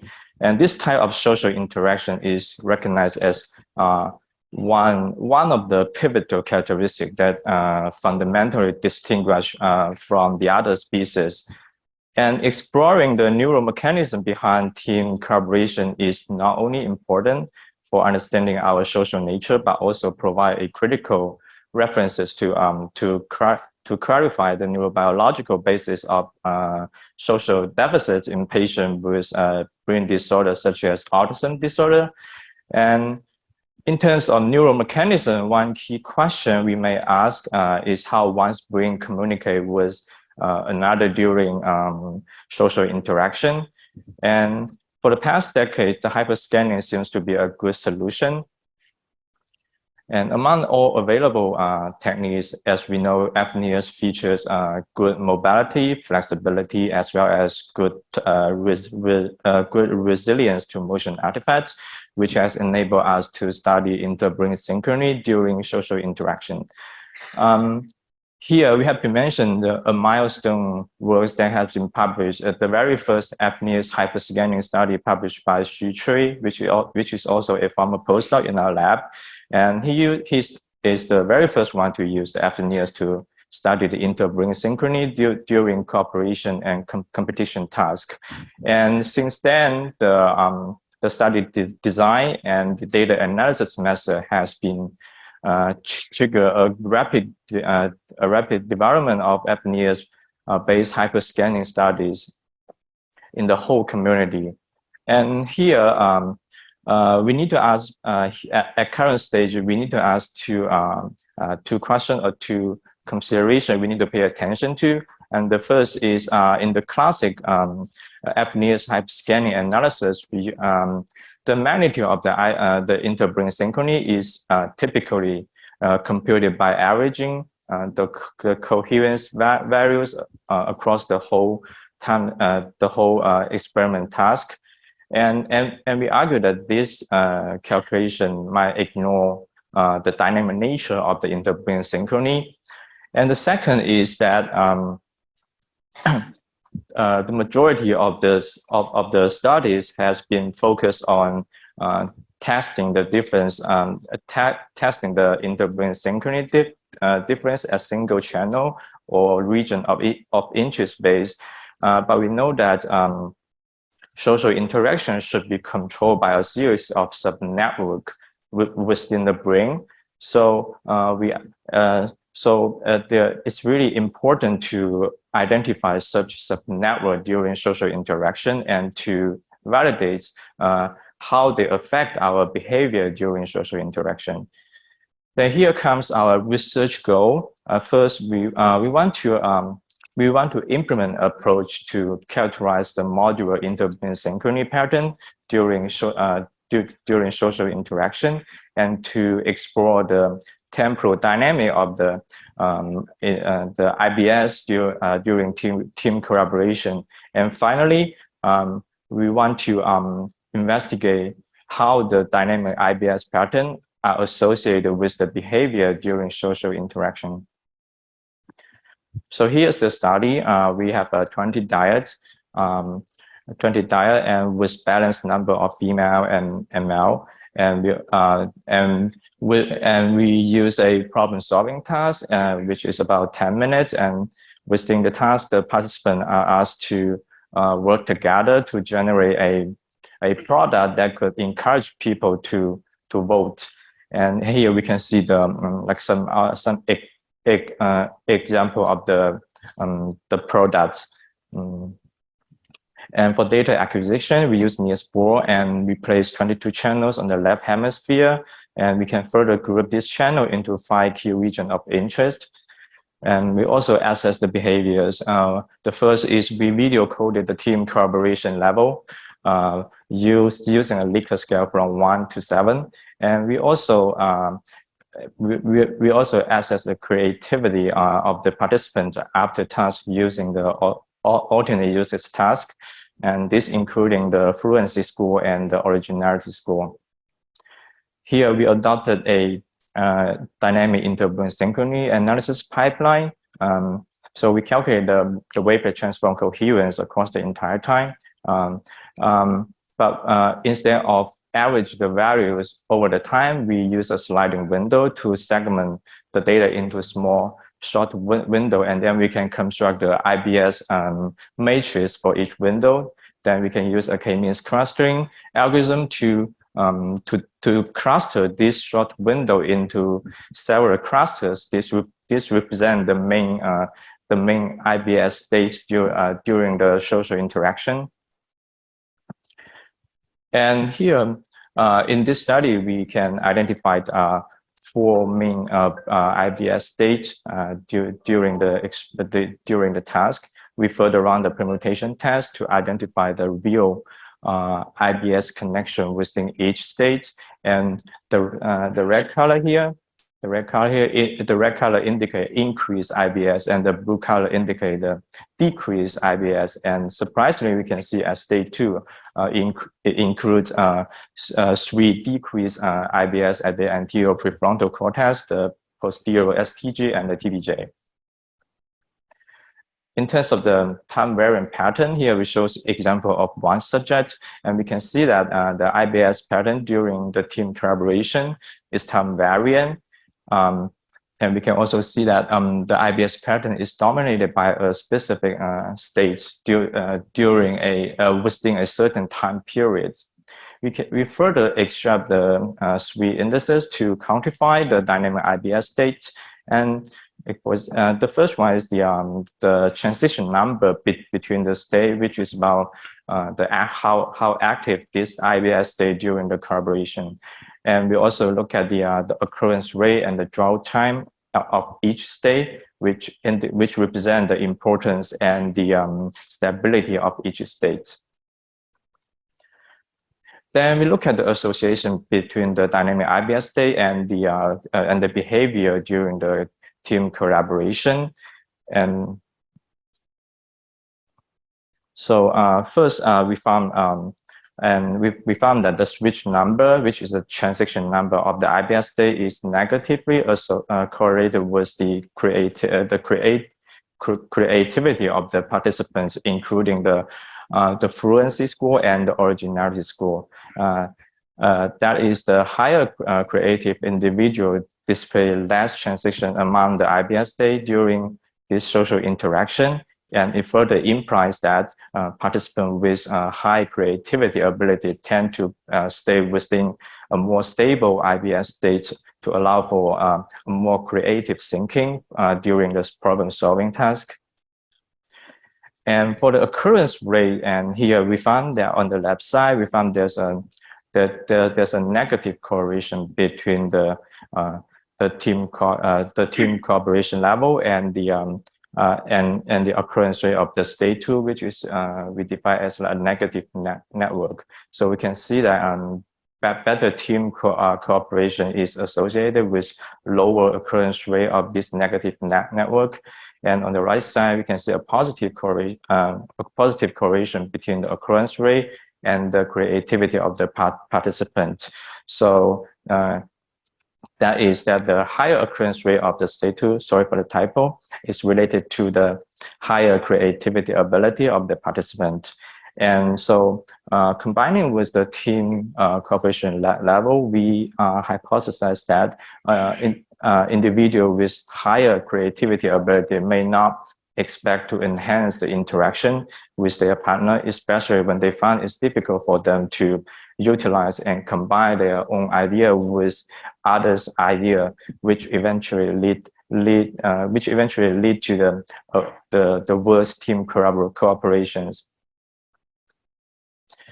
This hypothesis is supported by the mean dwell time as well. We can see that the lower dwell time of the state 2 is related to a better cooperation level between the dyads, and higher dwell time of state 2 is related to higher creativity of the participants. So combining this finding, we think it supports that the team cooperations during the social interaction is affected by the negative network that may be linked to the individual's creativity. And to sum up, we implemented a data-driven approach to assess the dynamic nature of the interbrain synchrony during creative problem-solving tasks. And the neural activity behind the team collaboration can be characterized by a series modular and time-variant IBS pattern. And this pattern this stage may capture the neural patterns related to team cooperation as well as the team creativity during the problem solving.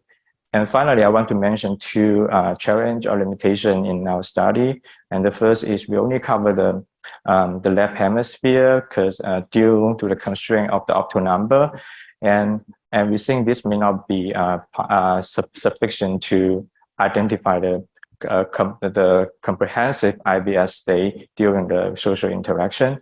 The second is because of the uncertain delay of the fNIRS signal, so it's really difficult for us to synchronize the dynamic IBS state and the behavior during the team collaborations. And finally, I want to thank the team member as well as the financial sponsors. Thank you.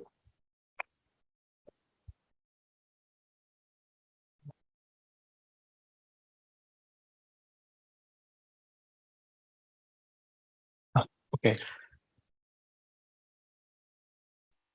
Hello. Oh, sorry. Great presentation. So in the methods, you said that you analyze the video of cooperations and assess them to a Likert scale of 1 to 7.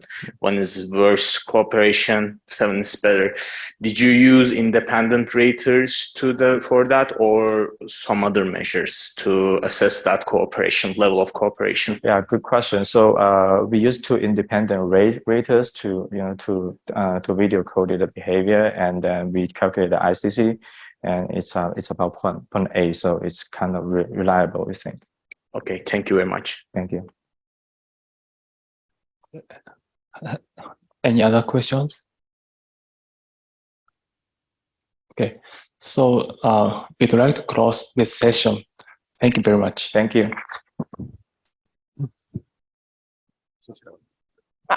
Good morning. We're going to get started now. Okay, we're going to get started with our next session, Aging, Neurodegeneration and Vascular Dysfunction. I'm Gemma Bale from the University of Cambridge, and this is Keith St. Lawrence from Western Ontario. Our first speaker is an invited talk from Anne-Christine Ellis from the University Hospital Tübingen, and she's joining us online from Zoom. Yes, so thank you very much. Hello from Germany. Marie Pepe, first of all, I'd like to thank you very much for the kind invitation. It's a pleasure and an honor for me to be speaking for this conference. I'm really sorry I can't be with you in person. I'd love to be there, not just because of this fantastic conference, but also because it's, of course, NFL season. I'm a huge American football fan. Go Pats. So I'd really love to be in Boston right now. But unfortunately, I can't travel by train at the moment, so I'm stuck in Europe for the time being, but I still hope I can convey some interesting information to you on near-infrared spectroscopy-based neurofeedback. So what is neurofeedback? Just a very quick introduction. As you probably know, neurofeedback is one of the non-invasive tools of neuromodulation that we have available in clinical psychology and cognitive neuroscience. There are also different brain stimulation techniques available. I've seen several posters on the topic as well. So neuromodulation techniques that use an external stimulus to momentarily change brain function, and neurofeedback, on the other hand, is a sort of internal neuromodulation technique where trainees learn to self-regulate their own brain activity. Why would we want to do that? From a clinical psychology perspective, the main reason is that we know today that basically all mental disorders have a sort of organic basis in terms of structural and functional alterations in the brain that putatively underlie the clinical symptoms. And so it can make a lot of sense to try and develop neurobiological treatments that directly impact the brain and that can be used to, let's say, normalize brain function and come to an improvement in clinical symptoms as well. And neurofeedback is one of the neurobiological treatments that can be used to do just that. This is a typical neurofeedback setup where a participant is placed in front of a computer monitor while their brain activity is being recorded by some sort of neurophysiological technique. Very often this will be EEG, but you can also use fMRI, near-infrared spectroscopy, or MEG. The important point is that you select a certain parameter of brain activity that you can analyze more or less in real time and then feed back to the participant using a simple visual feedback, such as a fish swimming across a monitor, and upward and downward movement of the fish would then correspond to increases or decreases in this parameter of brain activity that you're analyzing. For example, power in a specific EEG frequency band. And then usually an arrow on the screen pointing up or down indicates to the trainee whether they're supposed to up or down regulate brain activity on a given neurofeedback trial. And if they manage to do so reasonably well, there's a positive reinforcement in terms of, for example, a positive visual stimulus or verbal feedback by the trainer, so that based on mechanisms of operant conditioning, the trainee can then learn a sort of cortical self-regulation, can learn how to regulate their own brain activity. The ultimate goal is a sort of retraining of pathological or dysfunctional brain activity patterns in the hopes that clinical symptoms will then improve as well. And the most crucial point in this context, of course, is that you have a very good hypothesis of which brain activity patterns are actually pathologically altered in a given clinical condition, or better yet, in an individual patient, because you want to train clinically relevant parameters of brain activity.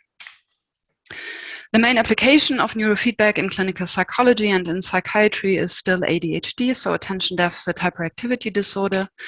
But more recently, protocols have also been developed for anxiety disorders, OCD, autism spectrum disorders, and other clinical illnesses. And the technique most frequently used is EEG. So most of the neurofeedback training protocols are based on EEG as the neurophysiological technique. And very often you will find frequency trainings, so trainings of specific EEG frequency bands. Averaged across all neurophysiological techniques, across all available protocols, and across all clinical conditions, you can say that roughly about 70% of all patients show clinically significant improvement following a neurofeedback training with medium to large effect sizes in simple pre-post comparisons, but there is still a lack of controlled randomized double-blind studies. So the specificity of these clinical effects is not entirely clear. So the question of how much of the overall clinical effect is in fact due to the brain training component, this is an open question at this point.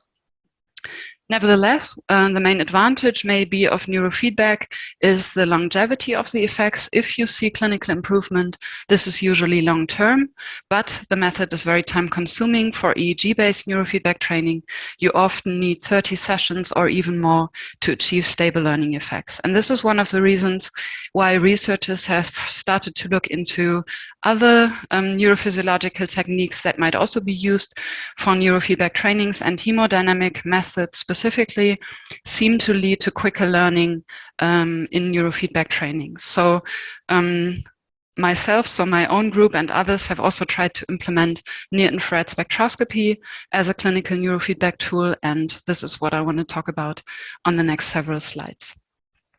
So the very first steps we took into this direction were really baby steps, so to speak. So for the very first pilot study we conducted, we recruited more or less voluntary participants from my own research group, placed them in front of the NIRS monitor. So for this very first study, we actually used the monitor that comes with the ETG 4000 NIRS device as a neurofeedback tool, let's say, and we asked them to focus on the frontal part of the probe set and to try to color this part of the probe set red whenever we told them that a neurofeedback trial was about to start. And the color red in this case indicates an increase in the concentration of oxygenated hemoglobin. And this is basically a frontal lobe upregulation protocol. Overall, 12 out of the 13 healthy participants we recruited were able to self-regulate their own frontal cortex activity using the NIRS data. Here you can see one example data set, the first 4 training sessions of subject number 2.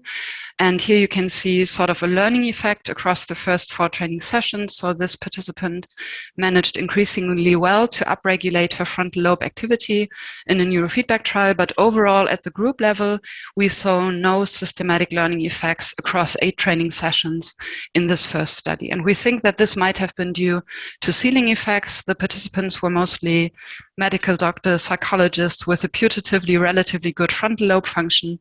So ceiling effects might have contributed to the fact that we did not see any systematic learning effects at the group level. We were still encouraged by the fact that these trainees were able to use the NIRS data to self-regulate their own frontal lobe activity. So we immediately started a very first clinical pilot study in patients with ADHD who often have frontal lobe difficulties. So we did not expect any ceiling effects in this clinical group. For this first clinical pilot study, we improved our methodology a little bit by acquiring a commercial neurofeedback system and combining our NIRS machine with this neurofeedback monitor so that we can now translate our NIRS data in an online manner into this simple visual feedback that reflects concentration changes in oxygenated hemoglobin over the dorsolateral prefrontal cortex. And we used for this study 4 channels of the left and right DRPFC in a symmetrical setup. And we used both activation trials, 50% of activation trials, 50% of deactivation trials to increase cortical flexibility overall. In this first pilot study, we included 9 children with ADHD across 12 training sessions, and already after 12 sessions, we observed significant clinical improvement in ADHD self-ratings and parent ratings and also teacher ratings, and significant cognitive improvement in different measures of inhibitory function and cognitive flexibility. And these findings were all stable at the 6 months follow-up assessment as well. Also, there were no dropouts in this first study, and the children tolerated the training overall very well. So we were encouraged by these findings and acquired some actual funding to conduct a randomized controlled study in adult patients with ADHD next. And by we, I really mean Beatrix Barth from my group, who conducted this very time-intensive study. And in this study, we now compared the newly developed NIRS frontal lobe training to a conventional EEG-based neurofeedback training of slow cortical potentials. These are related to cortical excitability, also very relevant in ADHD. And we also additionally included a biofeedback control group in the study that had no brain training component, only trained self-regulation of muscle activity of the shoulder muscles in order to gain more insight into specific and non-specific factors contributing to the overall clinical effect. On this slide, you can already see the main outcome of this study. What you can see here is that we found significant clinical improvements in both ADHD self-ratings and an ADHD interview for basically all symptom dimensions we assessed, so global symptomatology, inattention, hyperactivity, and impulsivity. And what you can also maybe already see is that we found significant clinical improvement in all 3 training groups, including the biofeedback control group. So basically, in main effect time, everybody improved over the training period. And this confirms that there are indeed non-specific factors contributing to the overall clinical outcome. And this is in line with several recent meta-analyses and review articles on the topic, indicating that non-specific factors are always a huge part of the clinical effect of neurofeedback trainings, not just for NIRS-based neurofeedback. But we also found some specific results as well, specifically concerning the impulsivity domain. So just for impulsive symptoms, there was a significantly higher percentage of improved patients in the NIRS training arm compared to the EEG and the EMG biofeedback group. So around 70% of the NIRS trainees improved significantly, clinically significantly regarding impulsive symptoms, only roughly 20% in the EEG and in the EMG group. And this actually makes a lot of sense because with the NIRS training, we focused specifically on the frontal cortex, and the frontal cortex is of course tightly connected to cognitive control, inhibitory control, and these are counter players for impulsivity. So it makes sense that the NIRS training would lead to more or to specific improvements in the impulsivity domain. And this finding indicates that there are some specific factors related to the specific brain training component also contributing to the overall neurofeedback training results. We also investigated whether there were any significant predictors of the training outcome. And the only significant predictor we found was the initial frontal lobe function. So we evaluated all patients before the beginning of the trainings with a neuropsychological test battery, a NIRS measurement during a go-no-go task. And we found that the amount of frontal lobe activation before the beginning of the training significantly predicted the training outcome on a clinical level. And what you can see here is that patients with a relatively weak frontal lobe function before the beginning of the training profited significantly more from the NIRS training compared to the EEG training. And this again makes a lot of sense because if your primary problem lies within the frontal cortex, then you should profit specifically from a frontal cortex neurofeedback training. And this was the case here.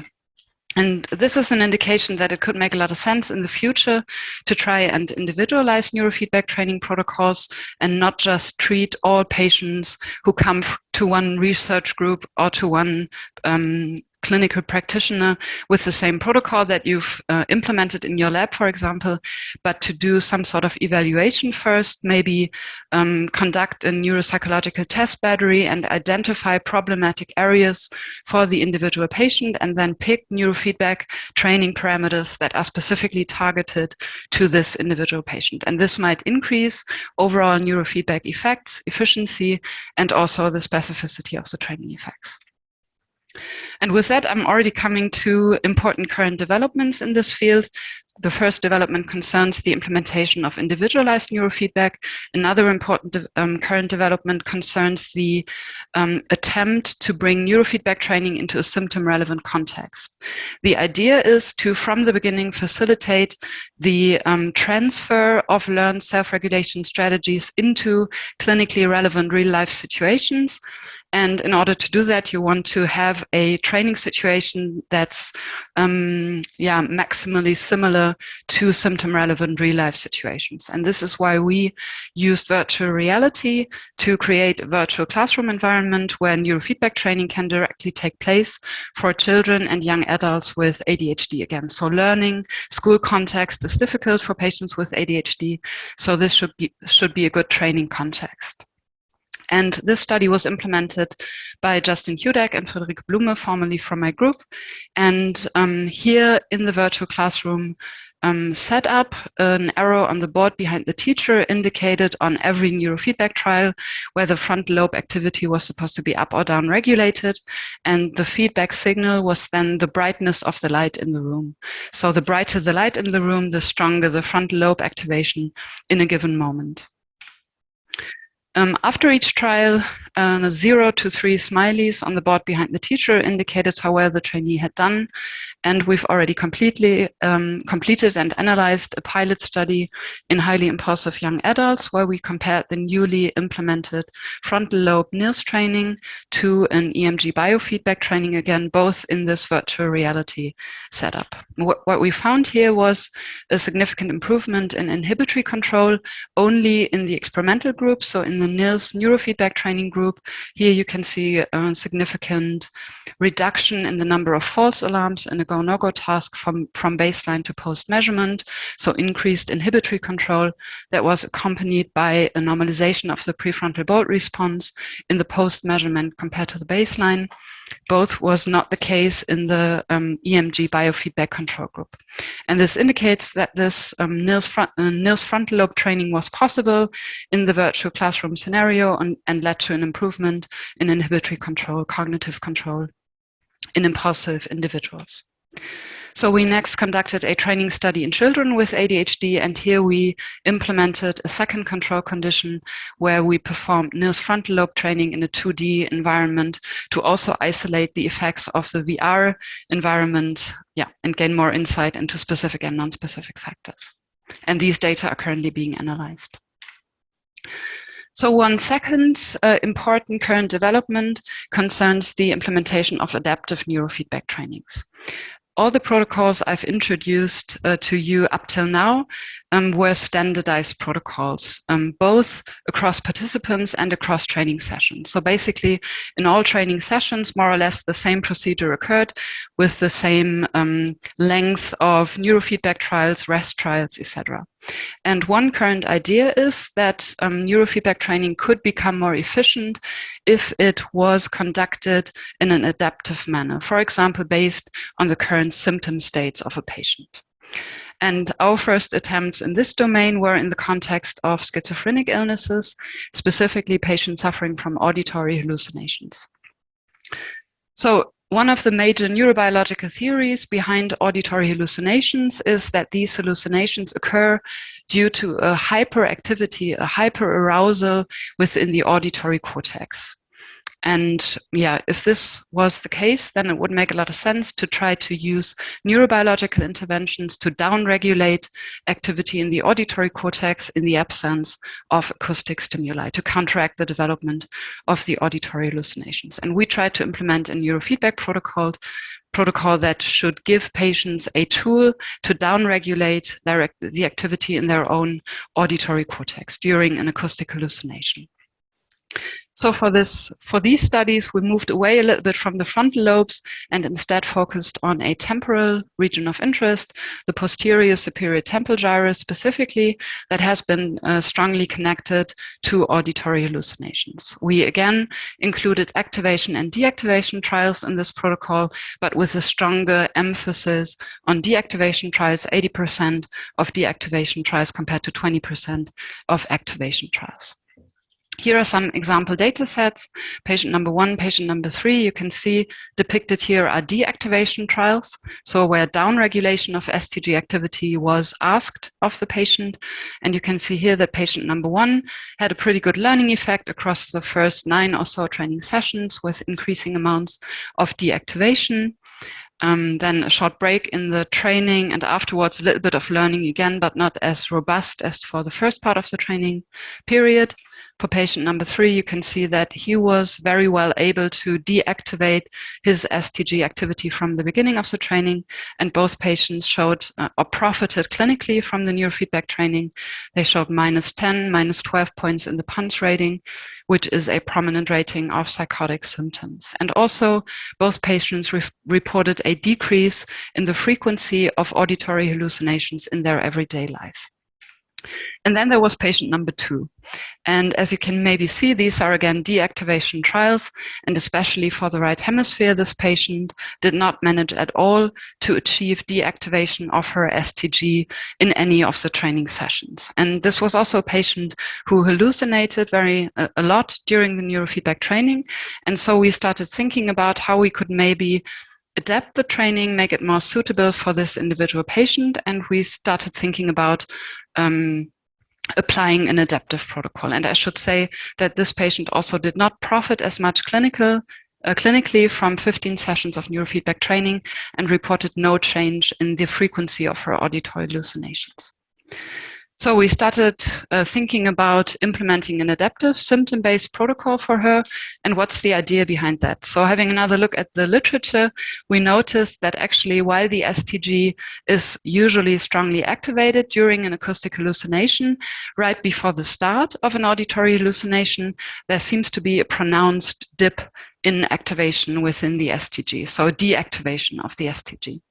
And so our idea was now that if the patient could anticipate her own auditory hallucinations, which patients usually can, then we could ask her to try and counteract this dip in deactivation and actively activate her STG whenever she noticed that a hallucination was about to start.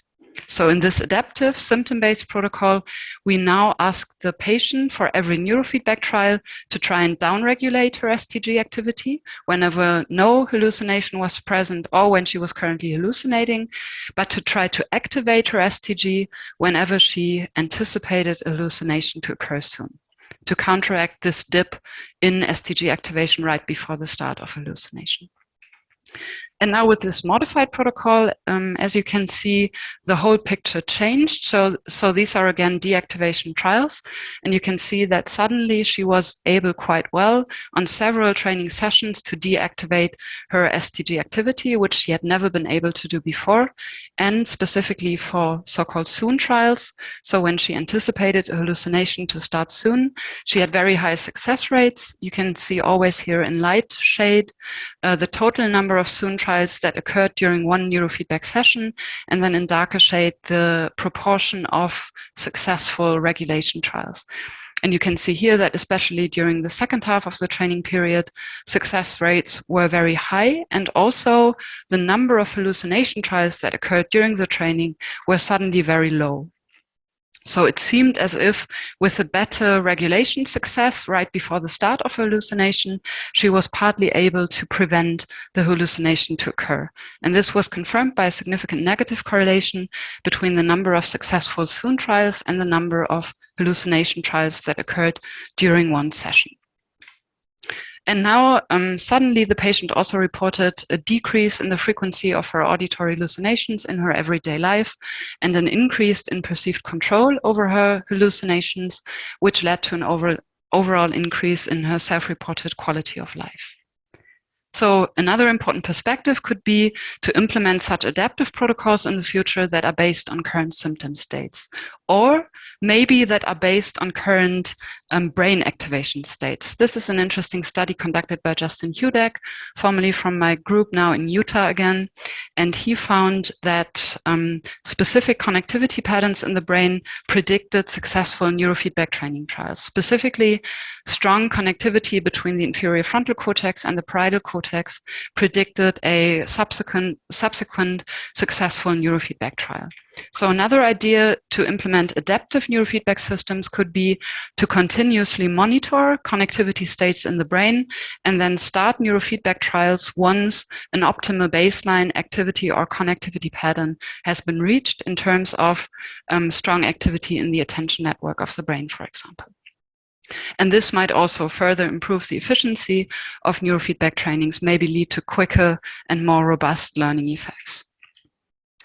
And a very last current development I'd only like to briefly allude to is the question of whether it makes more sense to train single regions of interest in NIRS-based neurofeedback training or to focus on connectivity neurofeedback instead. And this would parallel a little bit recent developments in the field of cognitive neuroscience overall that move away a little bit from regarding only single regions of interest and their involvement in cognitive function, for example, and moving towards broader network activation in the brain.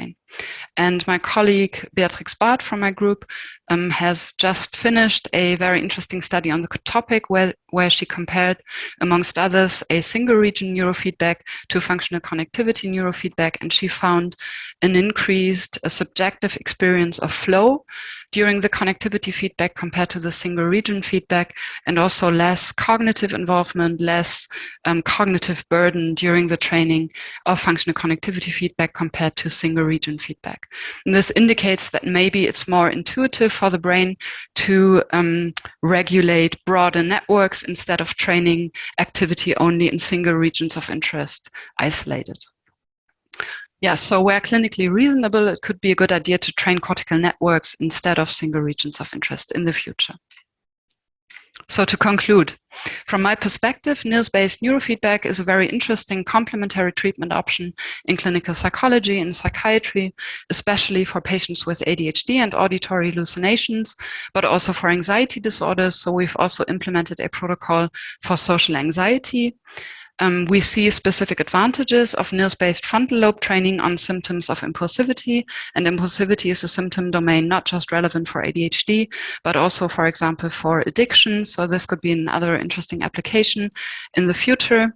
Plus, all neurofeedback protocols show long-term clinical effects. If you see clinical improvement in a patient, this is usually long-term.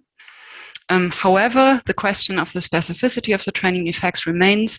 As I also showed to you, non-specific effects do contribute to the overall results, and we need rigorous, well-controlled, randomized double and triple-blind studies in the future to continue to identify the specific treatment components contributing to the overall neurofeedback training effect. Also, it could make sense in the future to systematically combine neurofeedback training with other treatment measures, for example, cognitive behavioral therapy, and to individualize protocols and tailor them to needs of individual patients. Ultimate goal, from my perspective, would be to develop individualized multimodal treatment strategies where adaptive neurofeedback can be one interesting component. I have no conflicts of interest to report for this presentation, and I'd like to thank, of course, my whole group, everyone who contributed to the studies, and you for your kind attention and your patience with yet another Zoom presentation. Thank you very much.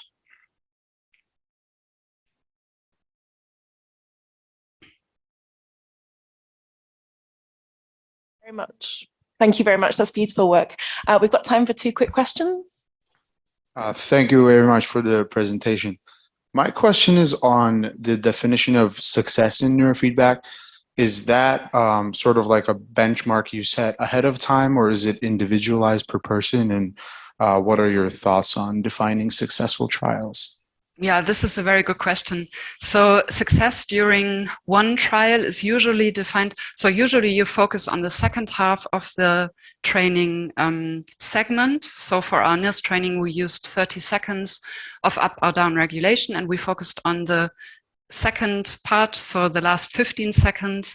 And whenever I think we usually used movement in the right direction for 80% of the time, but it differs between studies, and it's not, so there's no standard on this really. And yeah, we usually, I think, kept it constant across different studies, but it's not constant across the literature.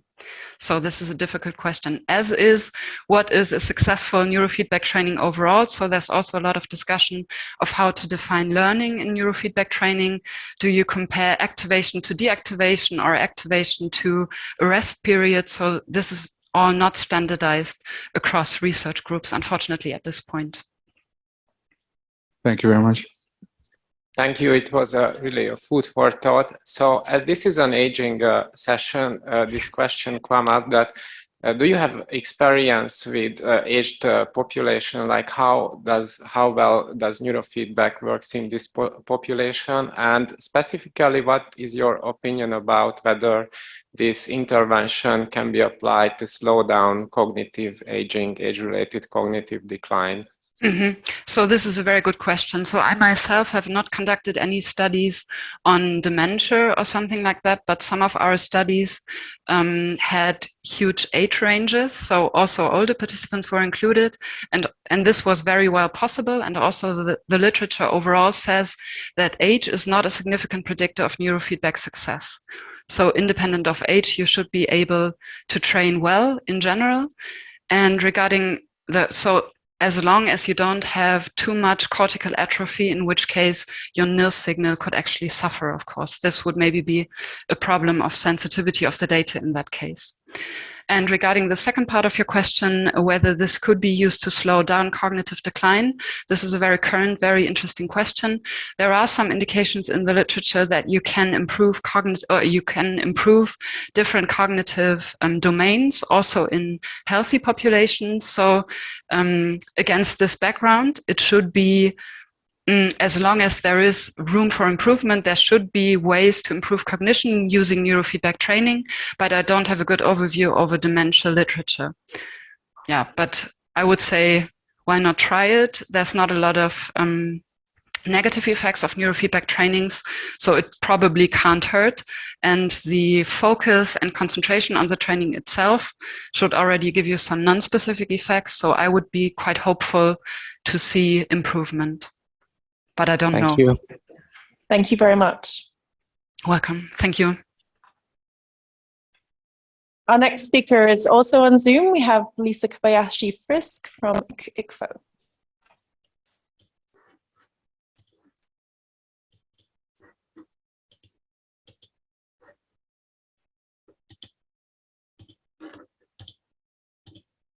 Okay, are my slides visible? Yes. Okay. So yeah, good morning. My name is Lisa Kobayashi-Frisk, and today I'll be talking about diffuse optical measurement of cerebral autoregulation during first mobilization to personalized physiotherapy in a randomized stroke trial. So what is stroke? In the healthy brain, cerebral blood flow delivers oxygen-rich blood to the brain. However, when stroke occurs, this cerebral blood flow, the delivery of it, is somehow disturbed. The most common type of stroke is known as ischemic stroke, in which case the cerebral blood flow is disturbed due to clots forming within the vessel walls. The second large subgroup of stroke, but is much less common than ischemic stroke, it's known as hemorrhagic stroke, and in this case, the cerebral blood flow is disturbed due to hemorrhages.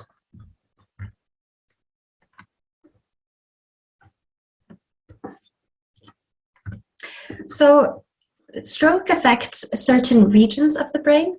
The hemisphere of the brain that is affected by the stroke is known as the ipsilateral hemisphere, and the hemisphere of the brain that is not affected by the stroke is known as the contralateral hemisphere.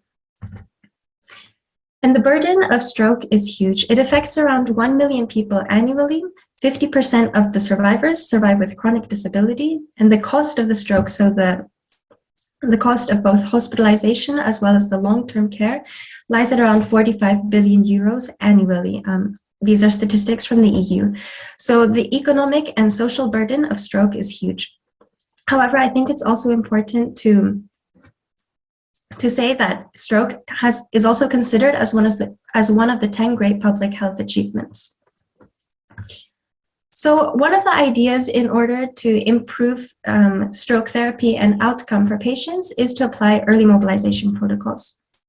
And early mobilization protocols consist of getting patients to move soon after stroke. And it's thought that this is a cost-efficient and potentially safe and effective method to improve patient outcome.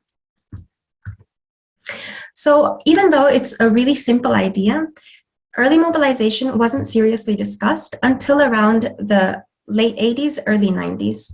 And then since then, there's been various clinical trials that have been done. Some trials suggest that early mobilization isn't necessarily very efficient compared to normal physiotherapy and perhaps not safer.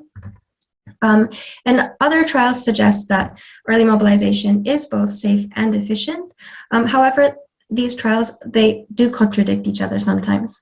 So the question that remains today is whether early mobilization should be looked as not something to apply on all stroke patients, rather should it be personalized? So a potential clinical issue with applying early mobilization is that by mobilizing a patient, you might change their arterial blood pressure. And if the patient has what's known as an impaired cerebral autoregulation, then you are also increasing the risk of cerebral hypoxia and therefore secondary injury. So what is cerebral autoregulation? It's a very important biological process that maintains cerebral blood flow to be constant despite changes in the blood pressure. So this is really important because it means that we are able to get out of bed and we are able to do exercise, we can move around without causing any injury to our brain. So the clinical question that I want to address today is, can measures of cerebral autoregulation, CAR, be used to personalize post-stroke therapies to optimize patient outcome? And the first step to answer this question is to see whether CAR cerebral autoregulation is related to clinical evolution. So there's many different ways to measure and assess CAR. One of these methods is to use a correlation index. So in particular, we're talking about the percent correlation coefficient between the cerebral blood flow and the mean arterial blood pressure. And there's different ways to measure the cerebral blood flow, and depending on the way that the cerebral blood flow is measured, this cerebral autoregulation index receives a different name. I'm interested today to talk about using diffuse correlation spectroscopy to measure the cerebral blood flow. And even in this case, there's different names given for this index, but I'm sticking with the nomenclature of DCSX. So how do we calculate this index? We have continuous measurements of mean arterial blood pressure as well as the blood flow. We downsample both of those data sets so that they have the same acquisition frequencies. In this case, I use 0.2 hertz. And then from there, we calculate the correlation coefficient between the blood flow and the blood pressure. And how do we interpret this index? If blood pressure and blood flow are highly correlated, it means that they are affecting each other, and therefore we have an impaired cerebral autoregulation. However, if we have a low or an inverse correlation between the blood pressure and the blood flow, then they're working independently of each other, and therefore we have an intact or good cerebral autoregulation. So we assessed autoregulation using diffuse correlation spectroscopy, or DCS. So we used DCS to measure the microvascular cerebral blood flow, and we used a fNIRS device to continuously and non-invasively measure the blood pressure. This was the clinical setting. So on the right-hand side, you can see the device that was used in the clinic. And then we attached optical probes bilaterally onto the patient's foreheads. So one probe was measuring the contralateral hemisphere, or the unaffected hemisphere, and the other probe was measuring the ipsilateral, or the affected hemisphere. And then on the wrist on this patient, you can see the fNIRS device that is being used to measure the mean arterial pressure. This is the protocol that was used. It's a pretty long protocol, but the important part about it is that we are measuring patients at first clinical mobilization. So that's when they sit up. It was this initiation of clinical mobilization. For the results that I will show today, I'm interested in the data coming from the last 5 minutes of the patient in sitting position, and I'm interested in data coming from the ipsilateral, or the affected hemisphere. This was our study design. So we monitored our patients optically 24 hours after stroke onset.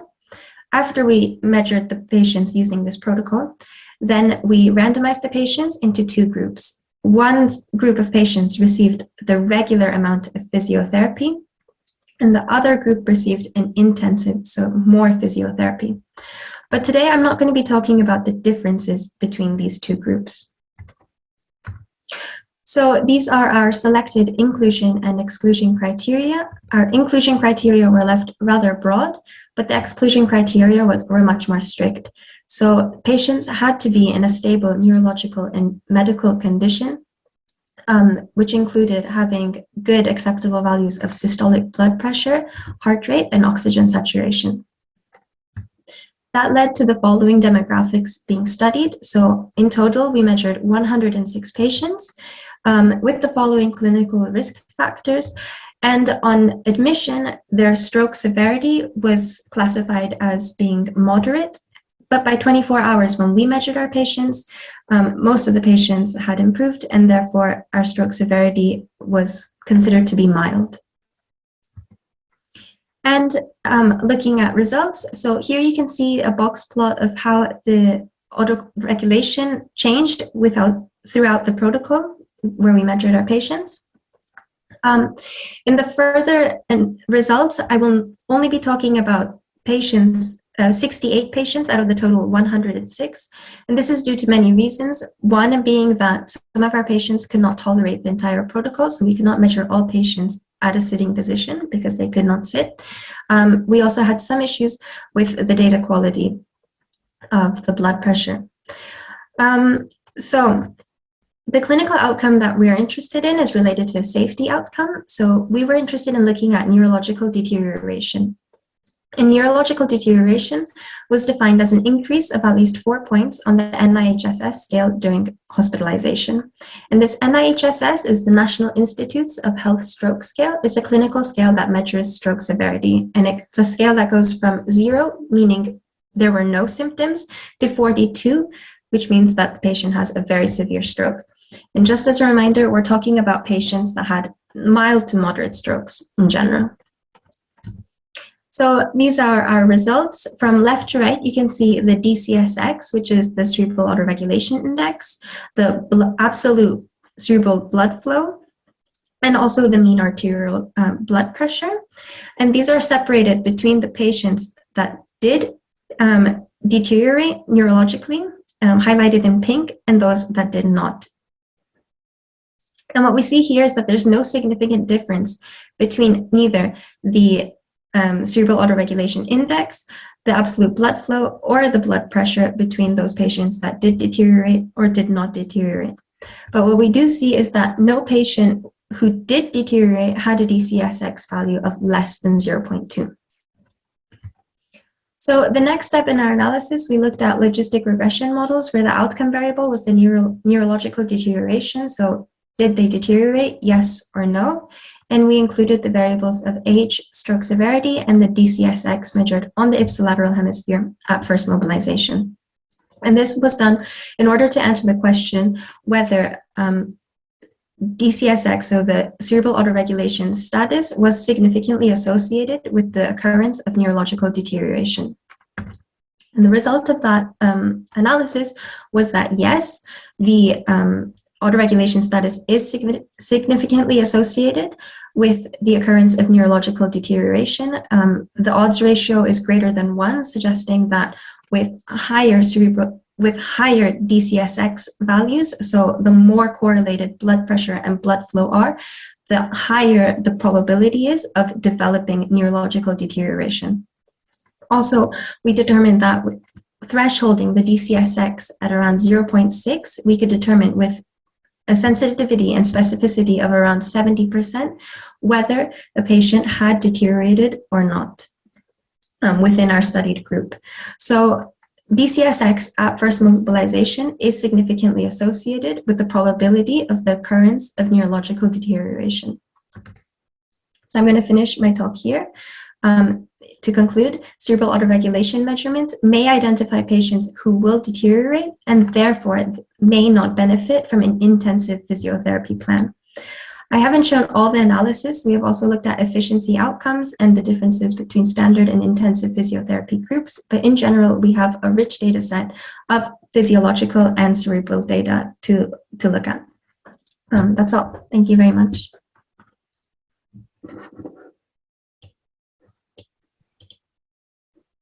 Thank you, Lisa. We've got time for one question. Is this working? Very interesting work. A lot of data you've got there. So I was just wondering if you looked a bit any deeper than just the DCSX value. Did you look at any autoregulation curves or lower limits or optimal map and or burdens of time spent under these things? Yeah, we did. The results from that are not very conclusive. I think it's mainly because we don't see very big differences in the mean arterial blood pressure. So we are just using basic mobilization. We just get the patients to sit up or stand up.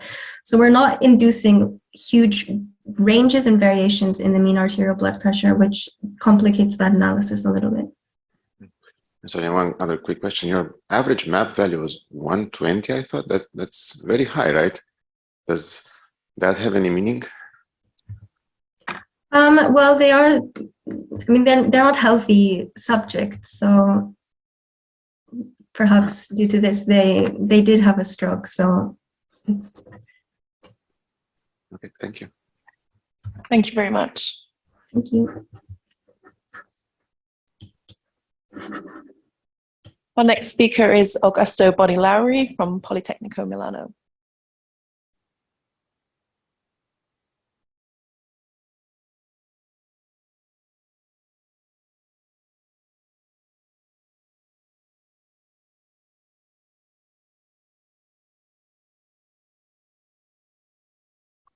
Okay, Thank you.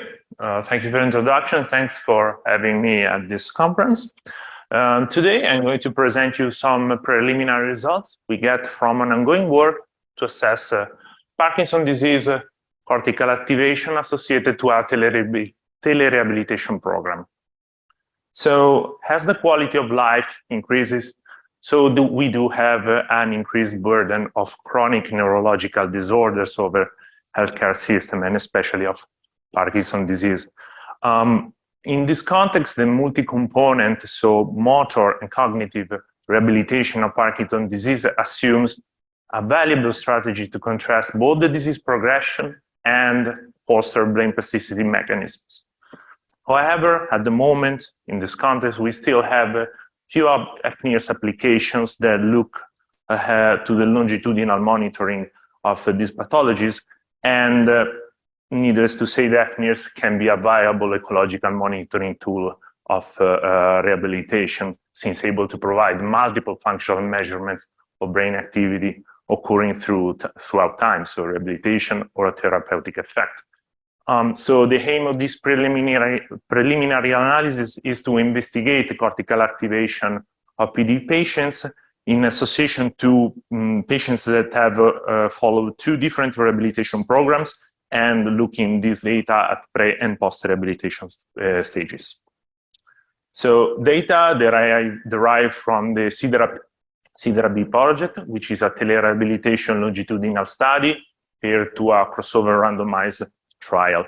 But for this preliminary analysis, we focus on only 33 patients acquired both at pre-treatment, the T1, and post-treatment, T2, after a 4 months period duration. And patients were subdivided into 2 different rehabilitation groups. One is the usual care, UC, consisting of the traditional face-to-face rehabilitations, while the other is the CDRB program, where it's composed by a multi-component set of telerehabilitation activities that these patients have done at home. And here we conventionally call it KIT, because they received a technological kit at home to deliver these activities. And notably, these groups did not present any significant differences in terms of clinical, demographical, or behavioral data at pre-rehabilitation. So our setup is fNIRS Scout, SfNIRS Scout with 32 sources and 32 detectors, allowing us to have 102 measurement channels to monitor brain activity over heterogeneous functional areas. And we employed at both stages a motor grasping task following a block design where people were required to move their left or right hand by squeezing a rubber ball for 10 seconds, followed by 20 seconds of rest. Trials were randomized left to right and repeated 10 times per hand. So that analysis involved for sure the removal of motion artifacts, filtering, and removal of global components of systemic physiology, and we use a principal component analysis to do so. Statistical analysis next moved to first level GLM, followed by linear mixed effect models at the group level to compute the interaction that is occurring between pre and post rehabilitation groups and, of course, the task conditions. And finally, a region of interest analysis was conducted to average the results at group level and their contrast over bilateral sensory motor regions and dorsolateral prefrontal cortex. So here we have the group level maps for those conditions across rehabilitation programs and time points for the HBO. We can clearly see that there is over the contralateral hemisphere to the hand performing the task, the typical activation that we expect to find, but we also found significant and would have to say interesting statistical differences across time points and groups. Namely, concerning the right motor grasp, looking on the left motor region, we sense that across time points, we see only a difference in the usual care group of rehabilitation, and namely the activation of this group was higher at the post-rehabilitation compared to T1, while, as you can see, the extent of the activation area was almost comparable from session to session. Conversely, if we look at the rehabilitation programs at T1 and T2 separately and comparing usual care with the telerehabilitation program, we see only significant differences. We see no significant differences at T1, which is, I would have to say, partially in line with the fact that the characterization of variables at the pre-treatment was not significant, while significant differences between groups over these motor regions are found only at T2, and namely, again, the activation of the usual care group was higher than the one of the rehabilitation. Moving to left grasp, we unfortunately see no major statistical differences on the right motor cortex. However, significant differences are associated to the frontal regions, namely dorsolateral prefrontal cortex. And again, following the trend we seen for the right grasp, we see only differences in the usual care group over these regions, namely at post-rehabilitation, the activation of dorsolateral prefrontal cortex was higher for the usual care group. And again, if we look at vertically, so comparing the two groups from session to session, we see a difference between usual care and the KIT, the telerehabilitation program, over the post-rehabilitation, where the activation of the usual care group is higher than the KIT. So, to sum up, given no major differences at the pre-treatment characterization, we hypothesize that these differences that we see are almost entirely attributed to the fact that these people have followed two different paths of rehabilitation. And we were actually surprised to find out that fNIRS can detect cortical activation differences in different longitudinal, long-term longitudinal interventions, then suggesting and supporting that the fNIRS is an actual and viable ecological monitoring tool of rehabilitation in Parkinson's. Frontal differences experienced in the usual care group suggest that this group had presented a compensatory mechanism to motor activity, and this result is in line with current fNIRS literature that indicates that Parkinson's disease patients present overall increased activation of frontal areas when doing motor or also walking tasks. While the telerehabilitation group, so the actual the telerehabilitation group preserved similar cortical activation levels following pre and post-rehabilitation phases, suggesting and emphasizing the importance of fNIRS and multi-component motor and cognitive rehabilitation of these people to understand and monitor Parkinson's disease and neuroplasticity throughout time. Now we are in the process of extending this analysis by also looking at the interaction with additional clinical outcomes of rehabilitation, and also employing additional regions of interest, and looking also the interplays that may occur with between oxy and deoxyhemoglobin. However, the general concept is that fNIRS can be, from this preliminary analysis, there's to say that can be actually employed as an ecological monitoring tool of rehabilitation, and we strongly suggest to do so when possible. That, namely, the idea is to introduce fNIRS as an additional longitudinal, long-term longitudinal monitoring tool of patient clinical status during therapeutic or rehabilitation procedures, in order to assess brain plasticity has either an adaptive or a maladaptive effects to that intervention, with a consequent possibility to define better experimental designs or defining better questions about the clinical phenotype of these chronic neurological disorders, or even moving back and defining better and targeted cost-effective intervention strategies. So Here I conclude. I would like to thank my collaborators and all the patients and the families of the patients that have attended this project. Hoping for your questions, and we can also see next to the poster session where we have another study we conducted on fNIRS to fMRI integration. Thank you.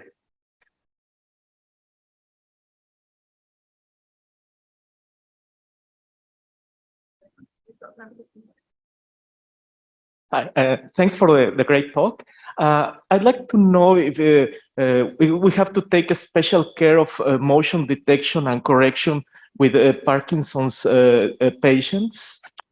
Oh, well, yeah, for sure. Thanks for the questions. In this case, there was not so much need for particular motion artifact detections, just for two reasons. Once, this task was basically a static one where people were sitting and just moving the hand, and also people had to be on medication state when doing the examination. So we controlled it for the fact that additional motion artifacts may have occurred due to the pathology itself. Thank you. Welcome. Hi, I have a question about how did you select the group in Parkinson's disease? Because I was wondering some Parkinson's symptom in some patients, but certain patient has light, not severe, or someone has severe symptom. So how did you select the group? So you mean like inclusion criteria? Yeah. Okay.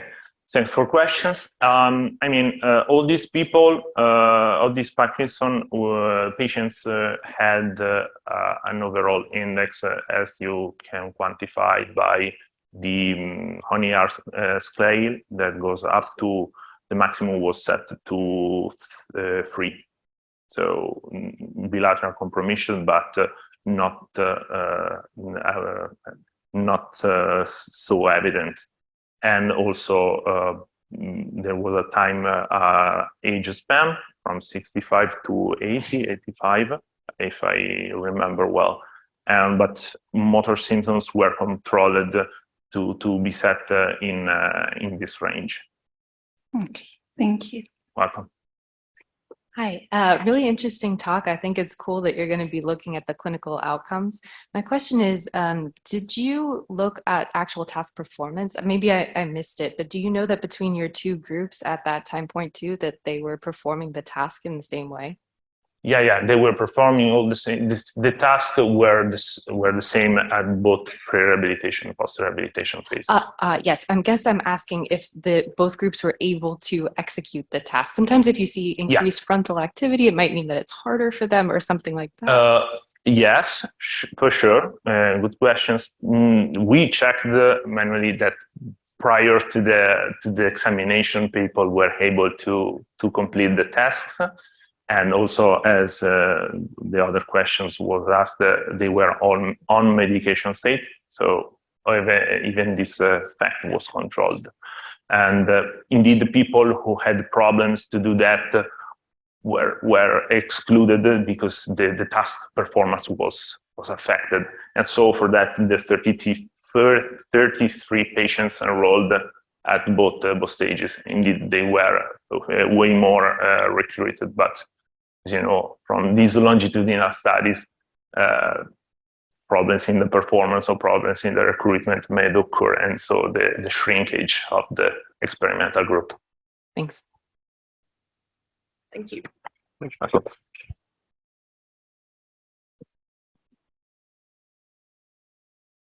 Okay, so our next speaker is Sutri Srinivasan from Cambridge University.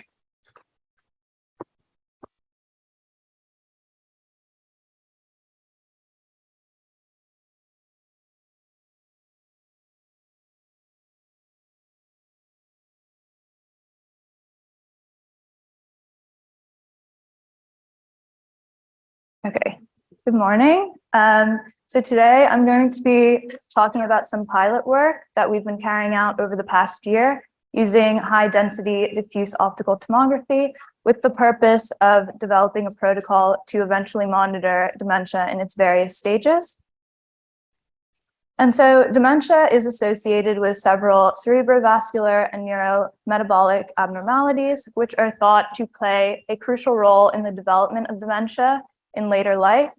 And so this includes abnormalities such as arterial stiffness and decreased perfusion, which in turn lead to altered neurometabolism and structural damage. And as such, markers of this dysfunction may be useful in either diagnosing or monitoring dementia.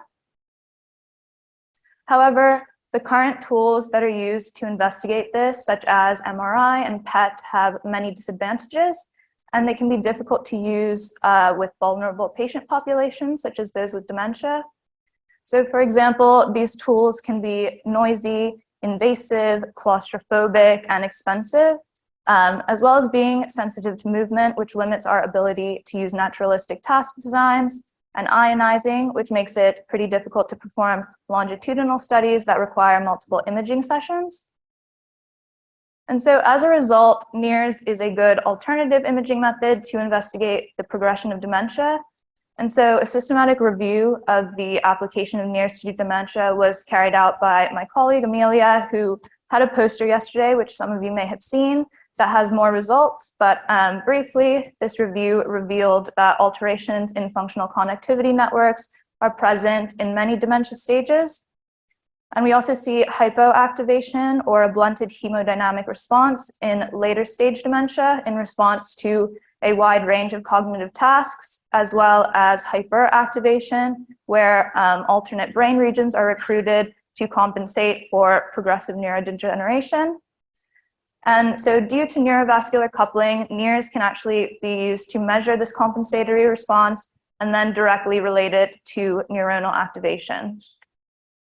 So other points of interest in this review included that none of the studies looked at Lewy body dementia, which makes up a significant subset of dementia cases, and none used HD-DOT or performed subject-specific source localization.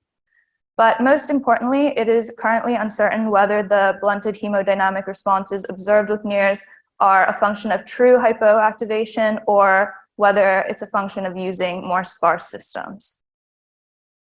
And so to this last point, a major challenge that arises is the varying degree of cortical atrophy that is present between patients and between subtypes, requiring subject-specific anatomical priors to accurately localize brain activation.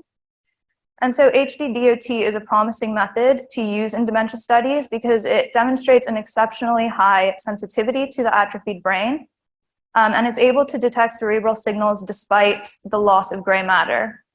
And so the modeling of light transport in a representative atrophied brain using a high-density source detector array was carried out by Dr. Liam Collins-Jones from UCL, who has a poster today showcasing the results if you want to look at that. But for our pilot study and our future studies, the HD-DOT device that we use is called the LUMO, and it was built by Gower Labs. And it features a modular design so that we can build up an appropriately dense source detector array over the region of interest for any particular task. And so over the past year, we've been carrying out these pilot studies in healthy volunteers to trial the LUMO system and its sensitivity to task-related changes, as well as develop tasks for use in our future dementia studies. So these future studies include the multimodal imaging in Lewy body disorders, or MyLOS study, which is led by Dr. Sue Lee and Professor John O'Brien at the University of Cambridge Department of Psychiatry, as well as the optical neuroimaging and cognition study, which is led or will be led by our lab, and will include HD-DOT data on both early and later stage dementia patients. And so our goal in developing this pilot study was to identify tasks that would investigate multiple domains affected by cognitive decline, including language and memory, and also elicit a measurable hemodynamic response. And so we wanted to also develop methods to ensure that accurate subject-specific information will be collected in a way that is tolerable for vulnerable patients in order to later perform fast and high-quality image reconstruction. And so in the most recent pilot study iteration, we tested 9 people using word retrieval and memory function tasks in the form of a semantic and a phonemic verbal fluency task and an NBAC task with 3 working memory loads to elicit significant activation in these healthy young participants. And since deficits in working memory and executive control are markers of cognitive decline, both of these tasks are extensively used in dementia studies already. And using 8 tiles on the LUMO system, we were able to record from approximately 800 channels covering the prefrontal cortex. So in terms of signal pre-processing to convert the raw channel data into the physiologically relevant signals, the relative concentrations were bandpass filtered with tested coefficients to remove the physiological sources of noise, and then short channels were regressed locally to account for scalp effects. All of the trials were examined and then rejected as appropriate due to motion or low signal-to-noise ratio, though we did find that in our pilot study, only a small percentage of trials actually did suffer from motion artifacts. We then baseline correct and block average over the time period. And then following this, we were able to carry out statistical tests on the signals to determine if there were significant increases in HBO coupled with significant decreases in HBR, both between conditions and between baseline and task periods. So for post-processing, we used a 3D head model that we derived using photogrammetry to localize the positions of the light sources per subject to increase the accuracy of our subsequent spatial processing methods. And using these subject-specific positions, we were able to produce surface reconstructions of brain activation by modeling the light propagation through tissue.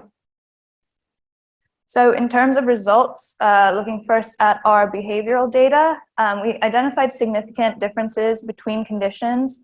And specifically for the working memory task, significant differences were identified in terms of both accuracy and reaction time of response, which was reflected linearly in the increase in task difficulty. And so this provided a good starting question for us, which was whether HD-DOT could identify increases in cognitive effort, which should be reflected by the increased magnitude of response, as was predicted from our behavioral data. And so there were multiple ways in which we analyzed the NIRS data itself, with the first being the traditional hemodynamic response.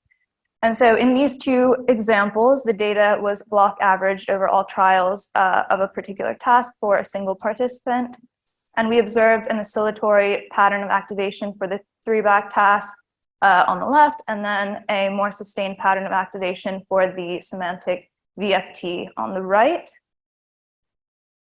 And then we also wanted to take advantage of the variable length NIRS channels on a finer scale.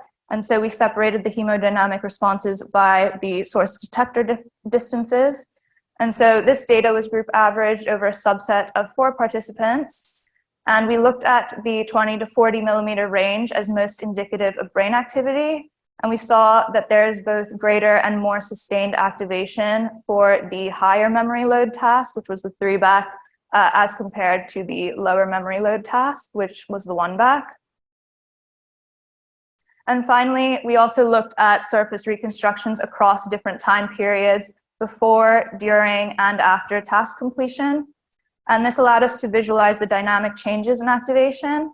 And so we saw that there is little activation prior to task onset, followed by relatively steady sustained activation over the task period with a peak in average HBO concentration at about 20 to 30 seconds post onset. And then once the task ended, we saw that frontal activation started to decrease back to baseline as expected. And so just to summarize the results of our piloting, we found that HD-DOT is able to detect measurable task-related changes in HBO, which we visualized both signal and image-wise. We also saw a clear train of frontal hemodynamic responses for the NBAC task, with larger mean HBO changes coinciding with the increased task difficulty. And we also saw a differentiable hemodynamic response to the different tasks, as well as a diffuse spatial pattern of activation across all tasks and all load types, with lateralization being seen in the working memory task. And then finally, we also developed a pipeline for image reconstruction using photogrammetry. And so in terms of our future work, both the pilot protocol and the processing pipeline will start to be translated for use in clinical studies, one being the MyLoss study, which I mentioned earlier. We also have these new LUMO caps that cover the motor cortex as well as the temporal and occipital lobes, and we will be trialing those for use very soon. And the additional coverage will allow us to investigate additional facets of the dementia subtypes. So for example, in Lewy body dementia, it most often presents with visual hallucinations that arise in the posterior temporal regions, but thus far very little work has been done applying NIRS to regions other than the prefrontal cortex for dementia. So this provides us with the unique opportunity to do that. Additionally, we'd like to look at regional specificity when averaging across channels to localize the activation patterns more accurately and assign structural relevance to the functional data. And so as a result, we would like to use a standard anatomic parcellation atlas to perform the region-specific analysis. The broader survey of the sensitivity of the device is also required, and that would eventually lead to what we hope to be a potential for a dementia brain atlas that should eliminate the need for subject-specific anatomical information in the future, or at least looking into if that's even a possibility. And in the longer term, we would like to perform more sophisticated connectivity analyses to investigate dynamic network changes, as well as use interpretable machine learning models for the identification of optical biomarkers from the reconstructed images of activation themselves. And so with that, I'd like to acknowledge my entire lab, but specifically my supervisor, Gemma, and my colleague, Amelia, along with all of our collaborators and funders shown here. Thank you.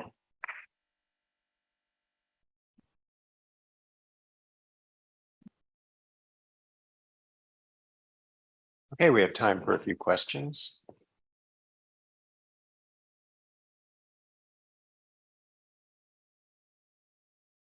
Hi, thanks for the very exciting talk. I think it's great you're doing these high density dot measurements.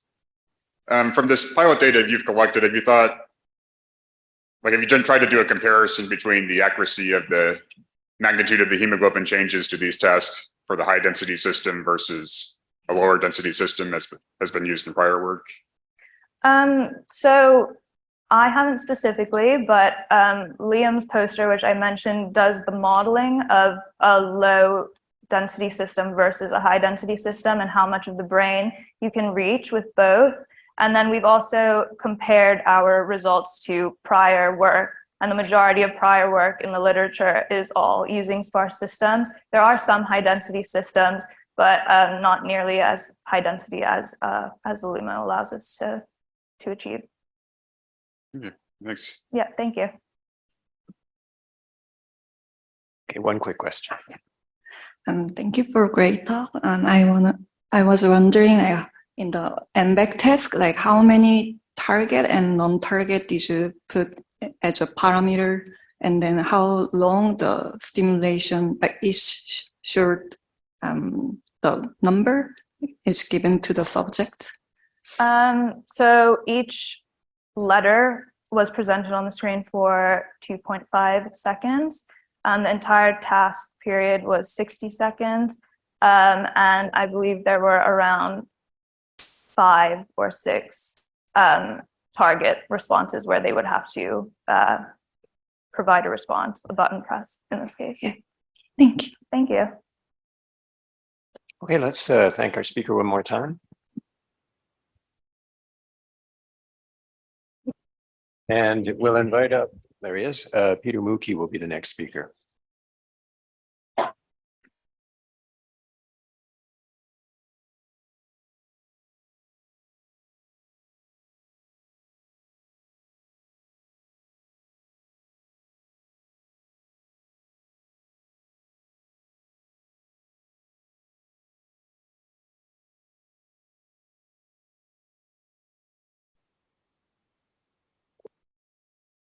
Good morning, and thank you for the opportunity that I can give a talk at this meeting.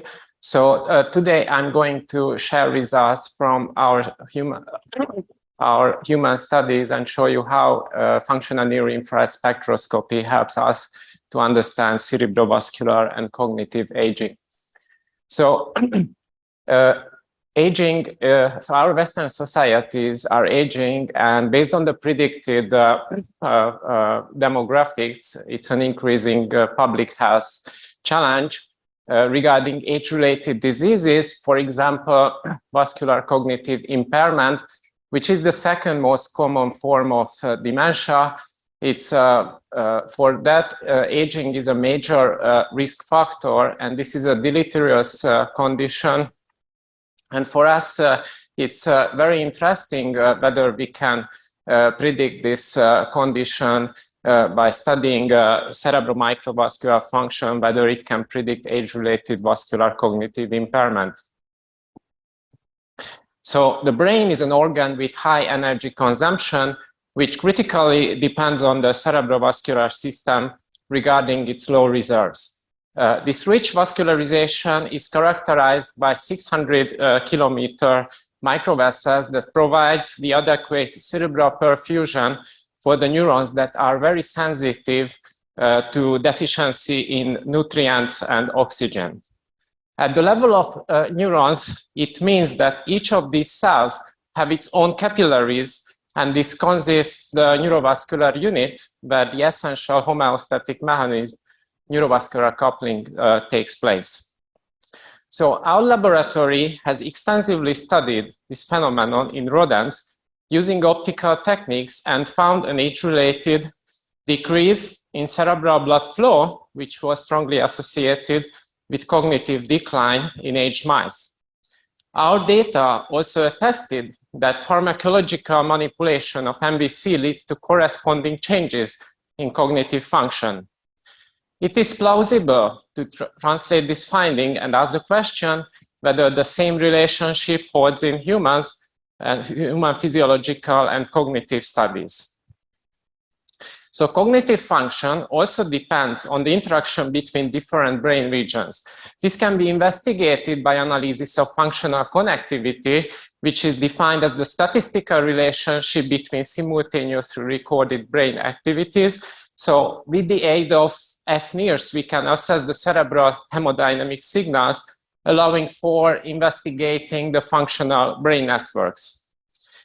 fMRI studies revealed an increase in resting state functional connectivity with aging. And in our current studies beyond the age-related changes, we were additionally investigating the association between measures of functional brain networks and that of cognitive performance. So therefore, our objectives was the following: evaluate the impact of age on cognitive performance, neurovascular coupling, and functional connectivity metrics obtained from cerebral hemodynamic measurement during rest and task state. Our second objective was to investigate how age-related changes in cognitive function are associated with possible alterations of neurovascular coupling responses and functional brain networks of our study participants. Our study population consisted of a young and age group with a final sample size of 51 community-dwelling older adults, young and older adults. After a detailed neuropsychological characterization, participants were administered a cognitive back paradigm during functional near-infrared spectroscopy measurements. Here you see the experimental setup, which doesn't need much explanation. So by applying continuous wave near-infrared spectroscopy principle, we recorded oxy and deoxyhemoglobin responses from the frontal cortex of the participants. To elicit neurovascular coupling responses, participants were administered visual MBAC paradigm targeting the working memory domain. During this test, participants had to continuously remember the last N letters of the series of rapidly flashing letters and respond only to target stimulus. The paradigm consisted of a 0 back, 1 back, 0 back, and 2 back session, and details of the testing protocol can be seen on the lower part of the slide. So the advantage of this method that it yields sensitive indicators of cognitive performance, such as reaction time and accuracy. It is important to notice that working memory paradigm activates dorsolateral prefrontal cortex, and the performance depends on the fluid mental abilities that typically declines with cognitive aging. So therefore, this paradigm is sensitive to detect age-related impairment in cognitive function. To enhance representation of neurovascular coupling dynamics, which better reflects brain activity, commonly used preprocessing steps were applied on intensity and chromophore data obtained by the modified B-Lambert law. Then we proceeded with the analysis of neurovascular coupling responses using general linear model and analysis of functional connectivity using graph theory.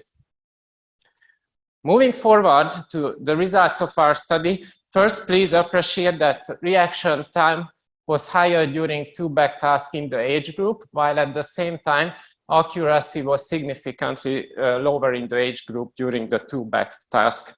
So there was an age-related impairment of n-back performance.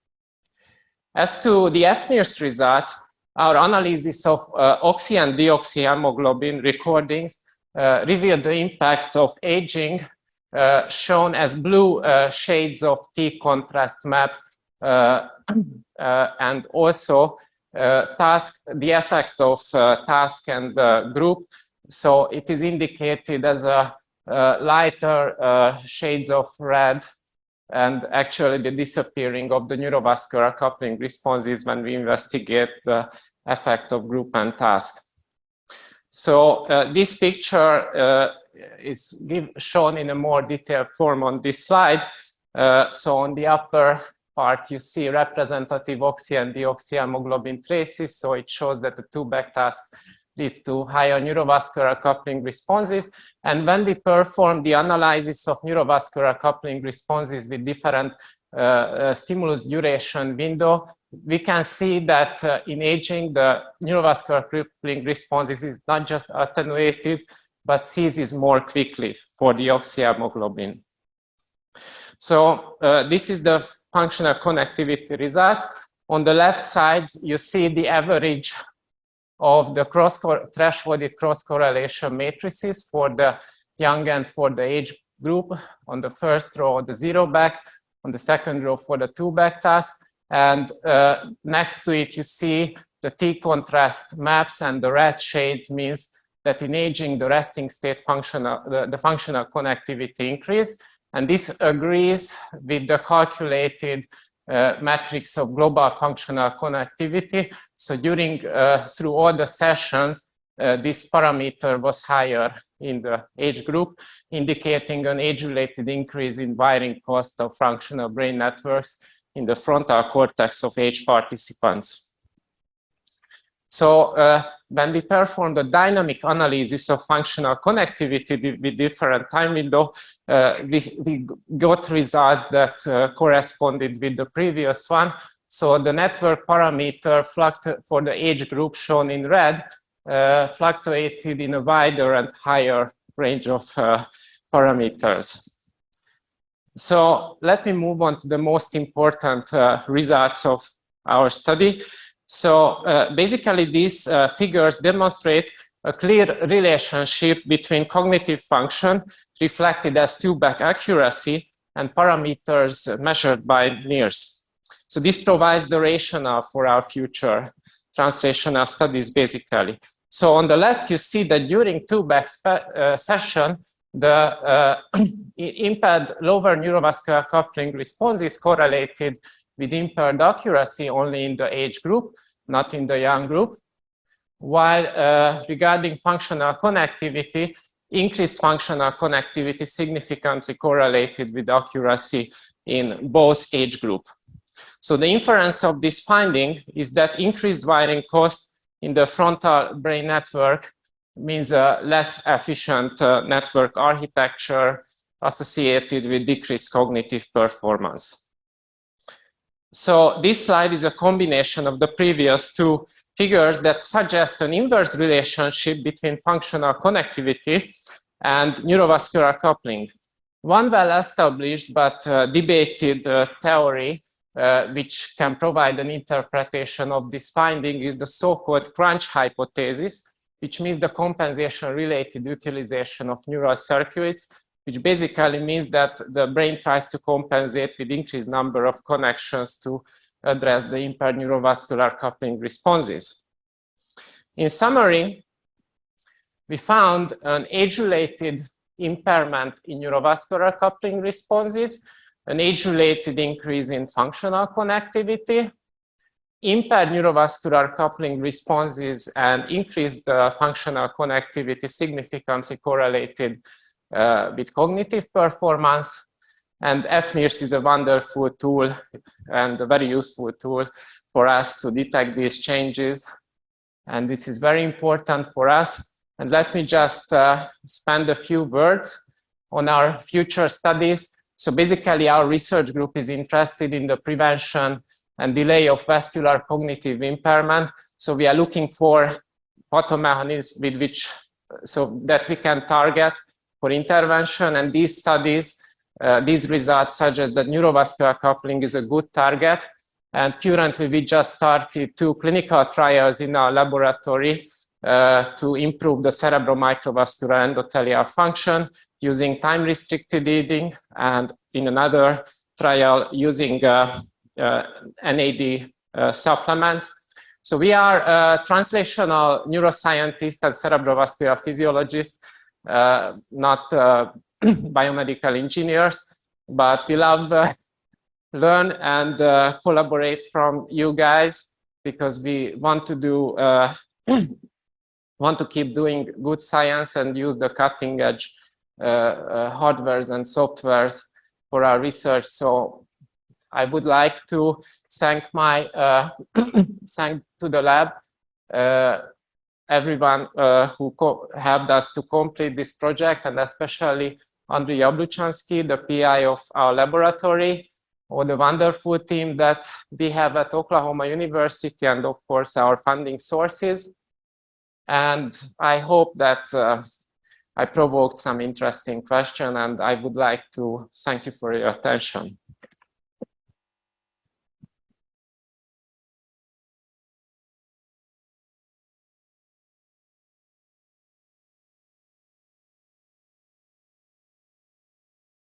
Thanks for the great talk. So I have 2 questions for you. One is, how do you explain the ceiling effect that you saw in the young group in accuracy in the 2-back, and that may wash out the correlation that you're not seeing? And my second question is about the graph metrics that you used. As you may know, a lot of these graph metrics are very prone or sensitive to basically differences in the number of, in the correlations, number of nodes, or the edge strengths that you have. Did you kind of like try to use null models to be able to kind of like get a more or robust degree measures? Thank you for the great question. So regarding, you are talking about this blue on the left, I think. So our simple explanation, which you can debate, but we think that the 2-back task was not challenging enough for the young group, and we should have implemented a 3-back task. That our opinion, it's very challenging. So I think that's the task difficulty that is responsible for that. And as to the second question, so earlier, before I joined as a postdoc in this lab, like I was working a lot with functional connectivity analysis, and also in this project, we tried out different functional connectivity and estimators, surrogate absolute thresholding, and cost thresholding, and not just Pearson correlation, but wavelet phase. So we tried out different methods and approaches, and we found some consistency. And I think the surrogate thresholded Pearson correlation approach and the graph theoretical method is the least biased, and it's a rational choice for the pipeline. Thank you. Do you have a quick question? Yes. Okay. So, great talk. I have a question. Why do you focus on vascular cognitive impairment, and how do you distinguish between the this kind of cognitive impairment and the other subtitle of cognitive impairment? Thanks. Yes, so we definitely do not identify. So we are interested in aging and age-related cognitive decline, and dementia is the big group of cognitive decline, and we are not Alzheimer people. So this is an aging study, and vascular cognitive impairment is an age-related disease. And vascular cognitive impairment has its defining characteristics, like on T2 MRI image, you can see the signs, white matter hyperintensities, and signs of cerebral small vessel disease. So there are diagnostic criteria for that if we work with that patient population. From the methodological point of view, we are using EEG measurements too, but not at the same time with NIRS. So this is what we would like to improve our methodology, that to do simultaneous EEG and NIRS measurement. But we also would like to address in our measurement protocol the neuronal component of the neurovascular coupling to do a better distinguishing between vascular and neuronal causes of cognitive dysfunction. Thank you. Okay, let's thank the speaker and move on to our last one. So it's my pleasure to introduce Ingo Helmich from the German Sport University.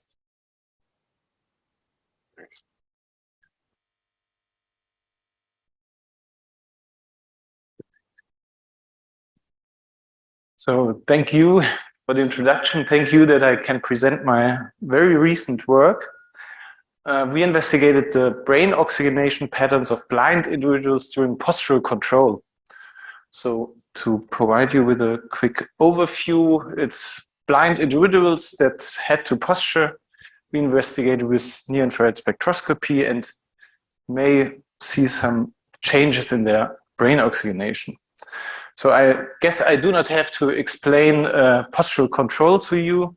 Maybe you've seen a recent video that went viral on Twitter once. That's what I like the most, actually.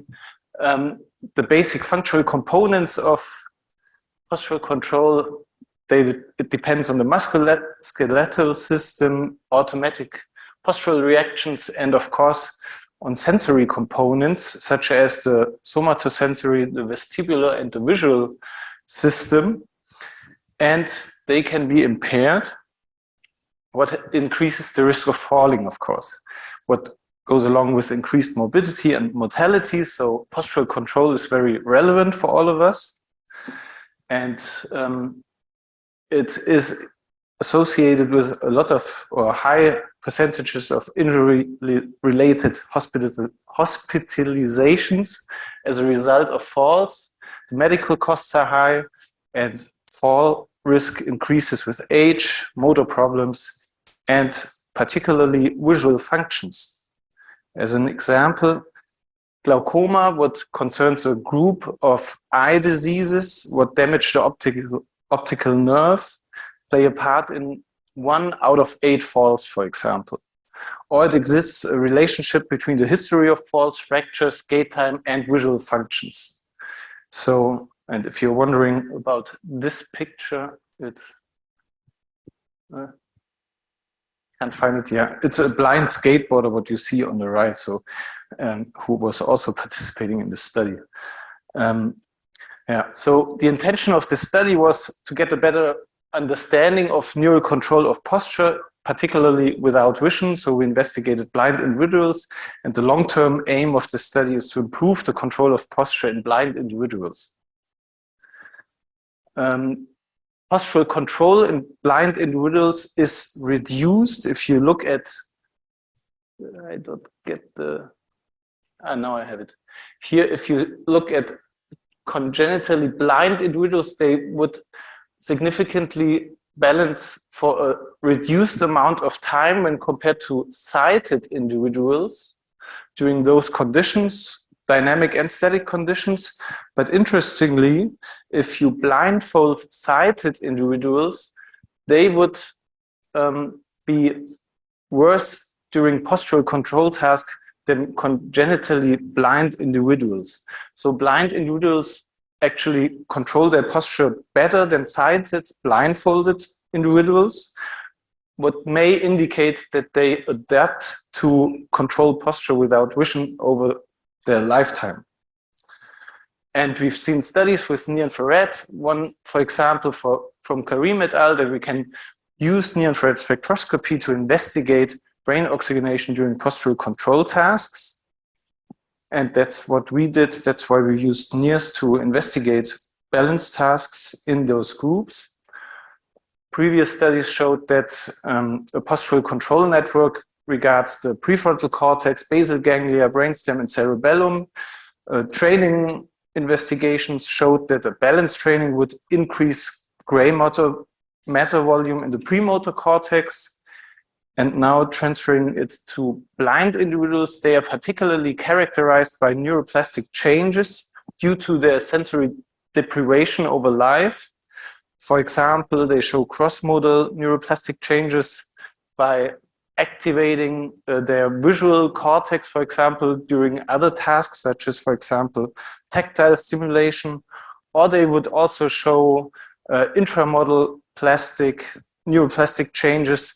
They're characterized, for example, by increased volumes of auditory cortices. However, with regard to the fact that the premotor and sensorimotor cortex is also associated to be active during the processing of proprioceptive signals, we assumed that we see changes during postural control tasks in blind individuals, particularly in the sensorimotor cortex. So we investigated a balance hypothesis, basically that blind individuals show altered postural control when compared to sighted individuals, particularly during an eyes open condition. And we would assume with brain oxygenation that they show altered brain oxygenation during such postural control conditions. So investigated here 11 blind and 11 sighted individuals, mean age around 27 years, and you have to take into account that these were all active athletes. That explains the data a bit better. They had several eye diseases, and 3 of them were blind from birth and 8 acquired blindness during their lifetime. We had 4 conditions that we used for the postural control tasks: an eyes open, an eyes closed task, an unstable and a stable surface, and we created a block design with 10 seconds, for example, per trial, 3 trials per block, and randomized this block over time. We used a postural pressure plate to investigate the trace of the postural control as a dependent variable. Here you see someone is balancing, and in the middle is this trace in millimeter that is recorded during those 4 tasks that I described, and calculated statistics with this, ANOVAs. And the same we did with the brain oxygenation. We used a NIRS Spot 2 with 18 channels over the sensory motor system, short channels, and investigated brain oxygenation. We used the HOMA 3 toolbox, analyzed it with the short separated channels, and exported the beta values, and also calculated ANOVAs with the data. So what we find is regarding the balance data, the postural control data, that sighted individuals balance better during an eyes open condition. It's no surprise. Than blind individuals, and sighted individuals would decrease their posture or decrease their postural control, like higher values are worse in this case from an eyes open to an eyes closed condition, and the blind individuals wouldn't change their postural control so much during these 2 conditions. And regarding the brain oxygenation, in one channel we find that a similar pattern appears that the blind individuals do not change their brain oxygenation very much during these two conditions, but the sighted individuals increase their brain oxygenation from an eyes open to an eyes closed condition.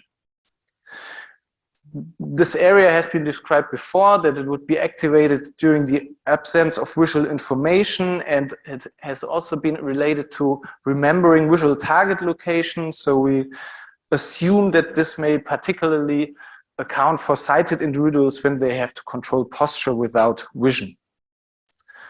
With regard to adding the stable unstable surface condition, we found the similar pattern, like sighted individuals would increase their postural sway, not so much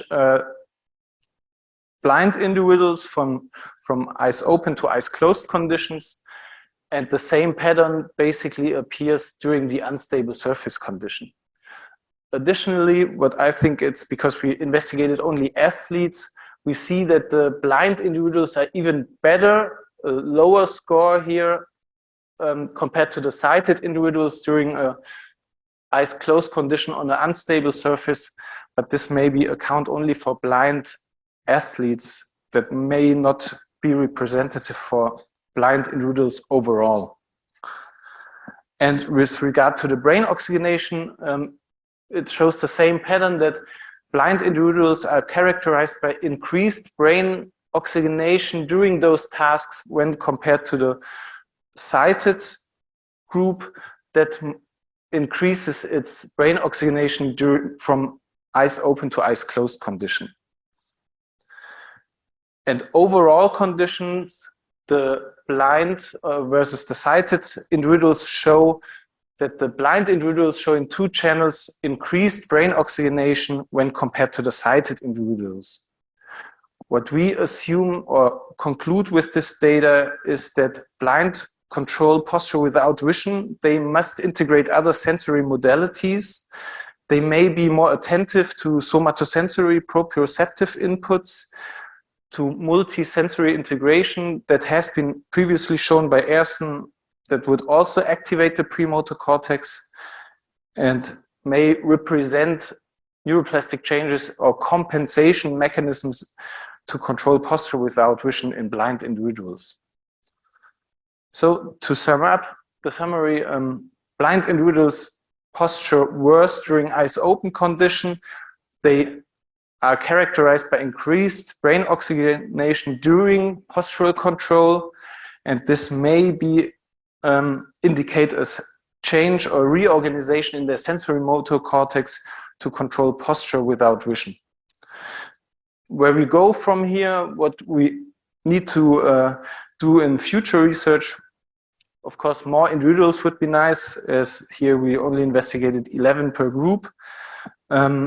We would also investigate the different plasticity mechanisms in congenitally versus late onset blindness, or to induce the factor of duration of blindness into the study. That may be a crucial factor of neuronal adaptation to control posture. And we would also like to investigate in the future if balance training may improve postural control in blind individuals, all individuals, not just athletes, and the question if blind individuals would adapt in the same way to control posture as sighted individuals would do, as shown before. Thank you, and thanks for your questions.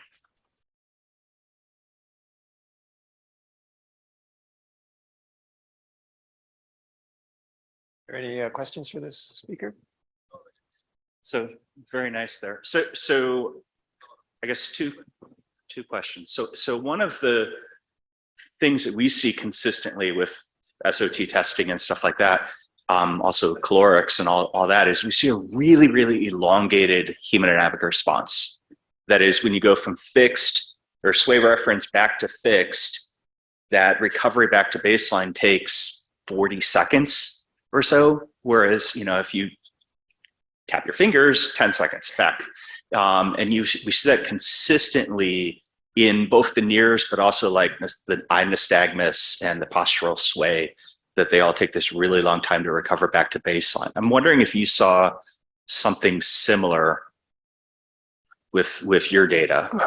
I would have to look into it. I'm not sure, but I cannot answer this at this moment. Okay. But yeah, I will look into this. We didn't stick to a very rigid block design, so we always started a trial on command. So, and then we had like different times between the trials. So maybe, but yeah, I mean, well, I guess my second question was related, it's because our working hypothesis from not me, but the biomechanical people who study the postural sway is actually that when you go from, say, sway referencing back to fixed, when you go from fixed to sway referencing, you lost a piece of information, so you have to adjust immediately, or else you would fall over. But when you go back to fix, sway reference to fix, you've added a piece of information in that you weren't using. And so the idea is that, again, the postural people believe there's like subliminal or subconscious postural sways that you do to kind of probe your environment of whether or not that channel is useful as opposed to a bad channel of information. And so the first thing that came to my mind when you were showing with the blindness is the blind people probably have to introduce that information back in much faster because they don't have the vision versus, I don't know, but that's why I was interested in the question about the timing, because yeah, that may be. It reminds me about another study that investigated postural control doing EMG analyses, where they didn't find differences between blind and sighted individuals, but they had to also respond by a clicker to at what time do they detect like a sway reference and so on. And there they found differences between blind and sighted individuals, that the blind individuals would be faster in detecting, for example, a sway reference or something, a change in the proprioception. So that's what they assumed would be, or would indicate that they are faster also in the brain in adapting to these changes of information during postural control. So it may be, yeah. Okay, thank you very much. And let's thank the speaker one last time. Thanks. And that ends this session. Let's thank all the speakers for great talks and actually keeping on time.